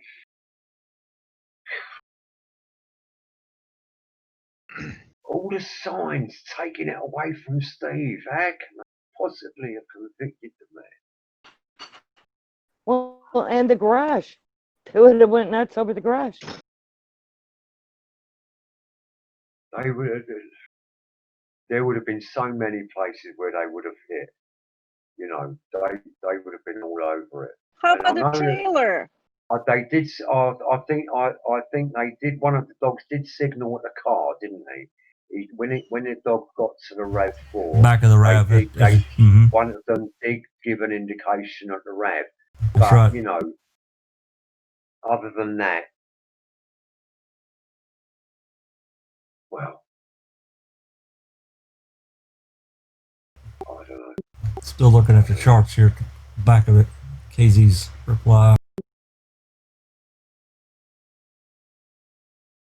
Yeah, I think the cadaver dog went like to the left of the garage and showed some slight interest there, but that's it. Yeah, they made some small indications of interest, but nothing that would have indicated to the handler that there was a positive identification of a presence. And that cadaver dog found that RAV. All the doors were shut and the tarp over it. It found it quick. And then, look, I used to be a car thief. I started off my criminal career as a teenager. I was a car thief. Let me tell you now, they say they couldn't get access to that vehicle. What's an utter load of bollocks? What's a load of bollocks? Sure they could. I'll tell you what. In 2005, I could probably find a way into a vehicle. Well, they carry Slim Jims. They could have got right in it. At the very least, man. At the very least. I mean, Teresa was considered a missing person. They would have thought nothing of breaking one of the windows to gain access to that vehicle if it was that fucking important for them to find her alive. It wouldn't match the story later on. Police force traffic departments have got kind of master keys that they can use, gold keys and stuff. They're like a magic key. They'll just take you up and they'll just get you in the lane, and they do it all the time. And failing that, they've got Slim Jims. They've got ways of getting into a vehicle that, you know, I can only dream of. But they'd have no problem. So for them to say, "Oh, we couldn't get access to the vehicle," what a load of bollocks. Here's a good one. Changing direction here. Factual disputes, ineffective assistance of counsel claims. Blood spatter expert Stuart James. The blood spatter in the RAV4 was selectively planted and did not come from an actively bleeding finger. I'm paraphrasing here. I'm not going to read it all.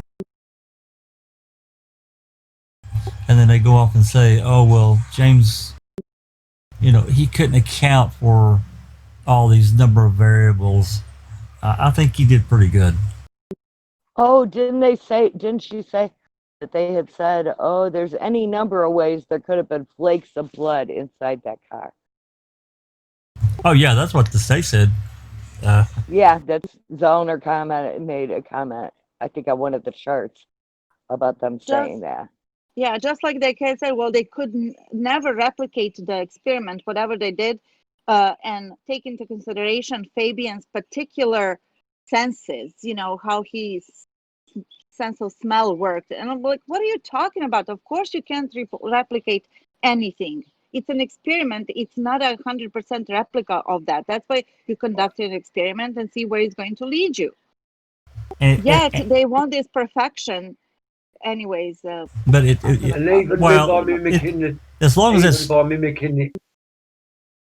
sorry, as long as it's reproducible, it should be admittable, right? I mean, if you do it one time and you can't do it again, okay, it's probably inconsistent. But if you can do it again and again and again, come on. Yeah, I mean, you're not going to get the exact same spatter pattern every time. Nope. If you can get something that resembles the same thing, then you're pretty close to it, aren't you? And these guys, their blood, that blood spatter fella, he's been in the game a long time. He knows what he's talking about. Blunt instruments, sharp instruments, bullet wounds, bladed articles. He knows what he's talking about. Groin swab planted. The groin swab was substituted for the hood light swab by investigator Wiggert. Also talking about where he signed Hawkins' name. Hawkins. Yep. Well, what an arsehole, because he's he signed his own death warrant, in my view, with that. Absolutely. That should be enough. That should be enough to warrant reasonable It should doubt. be, exactly. Yeah. Why does he have to be deceptive in that respect? Why can't he sign his name on that ticket? Something very wrong there, isn't there, people? And Neverly, you commented on this, I think, the last time we talked about this. Avery based this is state reply.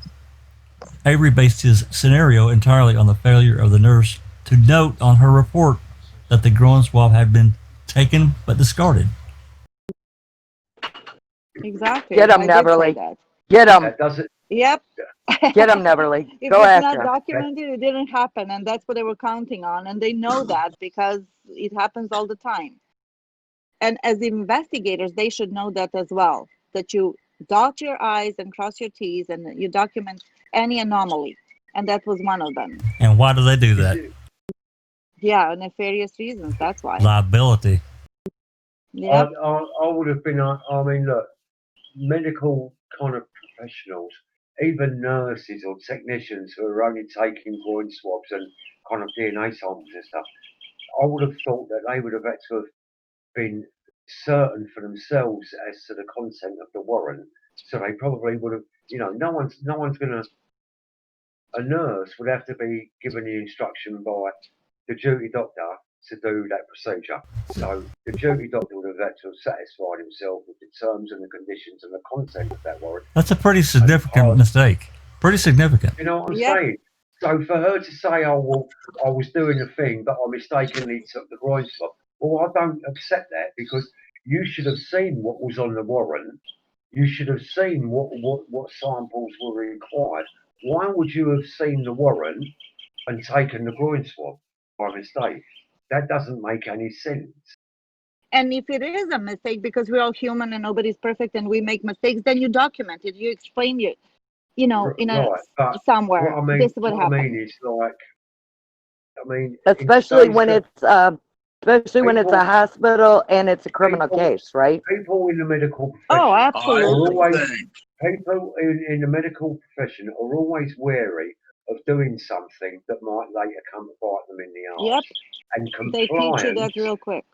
Compliance. I mean, I call modern life a compliance culture, because that's what it is.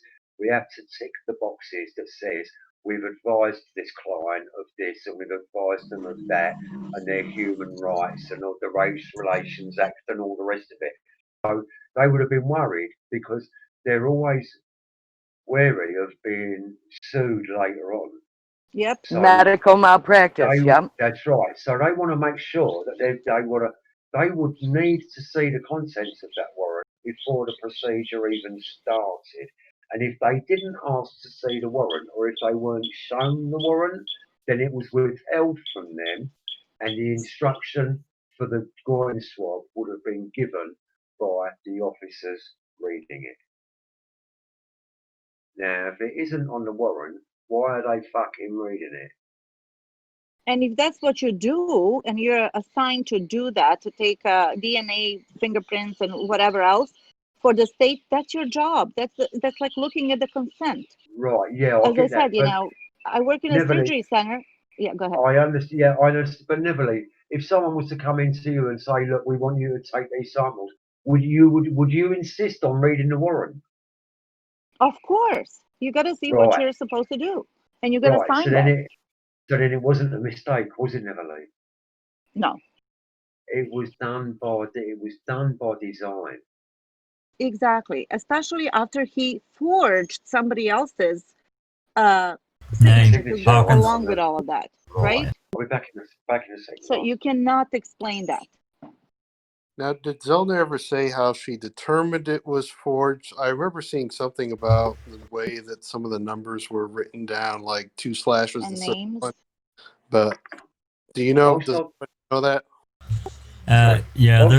It's I can't remember where it's at, but it's documented. It's documented. I think so. I think it's on Reddit somewhere. Can I quickly butt in with something while I've got it in my mind? With regards to, we were just talking about the warrant, Neverly, where I was asking you about you having to see the warrant personally, would you have gone ahead with the procedure and conducted the procedure without reading the warrant? That's what I was trying to say. To make an analogy, I work in a surgery center. Doctors send their orders, the consent to read, which is, you know, left knee, medial meniscectomy, blah, blah, blah, blah. And the patient reads that, you read it against the doctor's orders, and then you sign it. If there's any discrepancy, you deal with it right then and there. You never proceed. So you have to read that so you know what you're doing. Right. So the likelihood is then that the nurse who took the samples was following the instructions given by the doctor, and that those instructions might have been adapted outside of the presence of the doctor by the police officers, perhaps. The judge. I think the judge orders all of that. Right, if it's on a warrant. But when when the nurse is in the examination room now, and outside of the presence of the doctor, because you've come from the triage, you're going into an examination room, so you don't have the doctor there anymore. It's just you, the police officers, and the client, right? So well, it could be a lab worker too. It could be a lab worker too that's been sent up to draw blood and take swabs and blah blah blah. Or a phlebotomist or someone like that. But there's an order for anything you do. You can't do it by yourself. Right, but there's an order. Yeah. So what you're saying? You have to read the order. So what you're saying, Sean, is that they had the order, but they just kind of told her, "Hey, we need the full works here." Yeah. And then all of a sudden, after it's done, it's somewhere between the doctor passing the instructions to the technician, the order or the instruction has been amended, probably by the law enforcement officer. And then they say, "Whoops, you weren't supposed to do that. I'll take those." Yeah. That's my bad. Here, I'll throw it in the trash, like it never happened. Right, well, if it's gone into the bin, there's nothing to write up, is there? Yeah. Here's the next one. Youngblood violations, destruction of bones. Circuit Court erred, concluding that the Manitowoc gravel pit bones were not human, when in fact the Manitowoc County bones were labeled as human by Dr. Eisenberg, and goes on to describe all of that. And then the state says none of the bone fragments recovered from the locations and the quarry were positively identified as human, let alone the remains of Teresa Halbach. Wrong. And that goes back to the argument of saying, hey, a state AAG and another prosecutor, a state agent, they're going to hand the Halbachs back, whatever, not labeling anything, but anything other than human. Come on. Hideous attempt to justify something.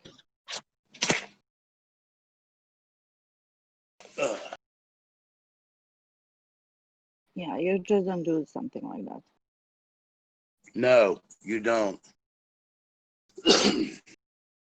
Another Brady violation, talking about the police report, this very thing, that they didn't turn it over to Hagopian. They didn't even inquire. It's like they said that the direct appeals were done. Hey, we can do whatever we want.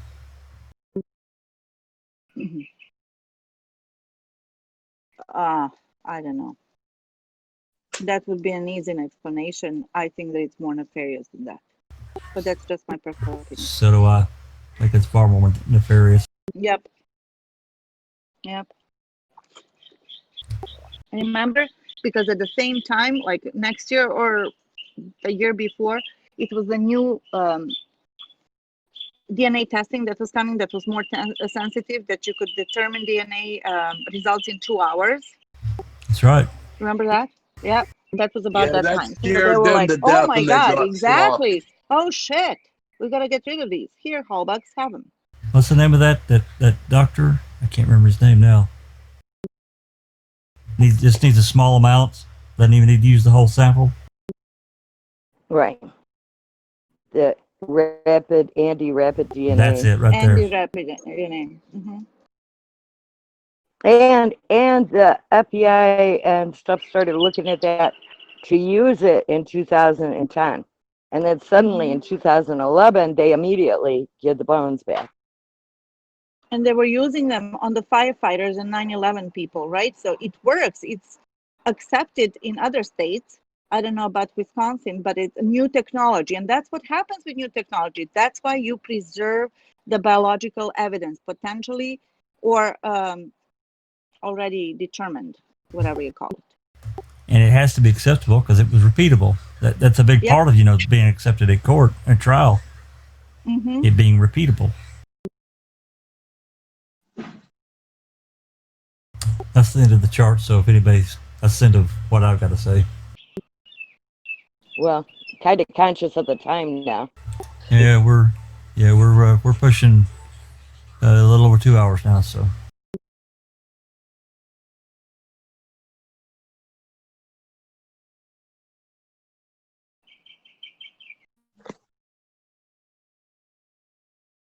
So does anybody have anything else, or are we good? Jax is looking. That's all I've got. I mean, to me, she did a fantastic job. Wrapped up in a bow, kicked both of them's ass, and I think that the Court of Appeals has got to me, they've got a pretty easy decision. It should move forward with an evidentiary hearing or do trial, and let's get it all on the table and be done with it. I love the fact that the state cannot reply to this. I just love that fact. So do I. I just hope that they come up with to go back to circuit court under these conditions, and you're going to follow them, whatever it is. And if it doesn't work, Zellner's prepared to take it to the next level. She's already said it. Yep, which is the federal court. That's right. Well, that's where it's heading. Yeah, we can't really count on their compliance, can we? History. Well, I mean, I've thought that for a long time. I mean, I've told you that it's just a matter of time before this becomes federal. But every time I say that, people like, how can it become federal? How can it become federal? If they keep denying him his constitutional rights, it has to become a federal decision to make them give him his constitutional rights. And that's exactly what she's hoping for, I believe. Well, if they don't do the right thing, and hopefully the federal bench will able to force this back to the state and say, let's get on with it. Evidentiary hearing, new trial. That's what the last judge said after Cloud's dismissal, wasn't it? Was like, look, come on, pull your finger out. You're not addressing the issues. You're skirting around it. You're creating problems where there aren't any problems, issues where there are no issues. Address Mr. Avery's points, or we'll take it out of your hands. And they failed to do that. And I think that she showed good faith and good intentions of clearing this matter up without escalating it, to the higher court. But but she's always, the word Kathleen Zellner's always said, you got to take it to the higher court. You've got to. You will always win in the higher court. So, just out of curiosity, if it goes federal, is that when the president can step in? No, because it's not a federal case. But what happens is the federal government has to get involved to ensure that the his constitutional rights are maintained, because his constitutional rights are federal. Right. Okay. And by breaking those federal rules, by breaking the constitution, by breaking his constitutional rights, you are in effect committing an offence against the federal government. Right. If it goes federal, if it does go federal, it will be removed from Wisconsin. Hallelujah. Right, it doesn't. But just because it's been removed from Wisconsin doesn't make it a federal case, does it? No, but what I'm trying to tell you is if it becomes federal, it will be removed from Wisconsin, because the Wisconsin division of the federal law did not do their job properly the first go around. Yeah. Because it was their job to oversee that fair play was maintained throughout. No, it's not even just that. When that cop said that VIN plate on that vehicle had been tampered with, the federal government should have stepped in and took over, and they did not. When Brendan said that they had her handcuffed to the bed, that is kidnapping, and that is federal. Federal should have stepped in, and they did not. Right. The federal, the FBI tested samples that was given to them by Helmet Head. Helmet Head they cannot do that. If the FBI is testing results in a case, they have to collect their own samples. Right, gotcha. They cannot use they by nature. So they've broken their own protocols. Somebody else. They've broken the protocols in their own testing procedure. Correct. So they took 6 swabs. They took 6 swabs from her and only tested 3 of them. So what real value does that federal assistance have in that instance? Because in my view, it doesn't hold any value, does it? The assistance wasn't worth the paper it was written on, let alone him turning up for court. Well, they could have, as Mo said, he pointed out correctly, they could have sent them anything because they didn't collect the samples. And that's exactly what they did, in my opinion. And only looks like it. And only tested half of them. Yeah. And then, he's any better than Wisconsin? What did he say? I tested 3 and I concluded that all 6 of them were. What are you talking about? What are you talking about, man? Yeah, when we were playing cards, I looked at my 3 cards and 3 of them was 2, so I assumed all 5 were. Yeah. All right, very, very conscious of the time. We're well over 2 hours, so let's get it wrapped up. I want to thank everybody for coming. I want to really thank Susan for excellent job. Yep, absolutely great chat. This has been a Foul Play production.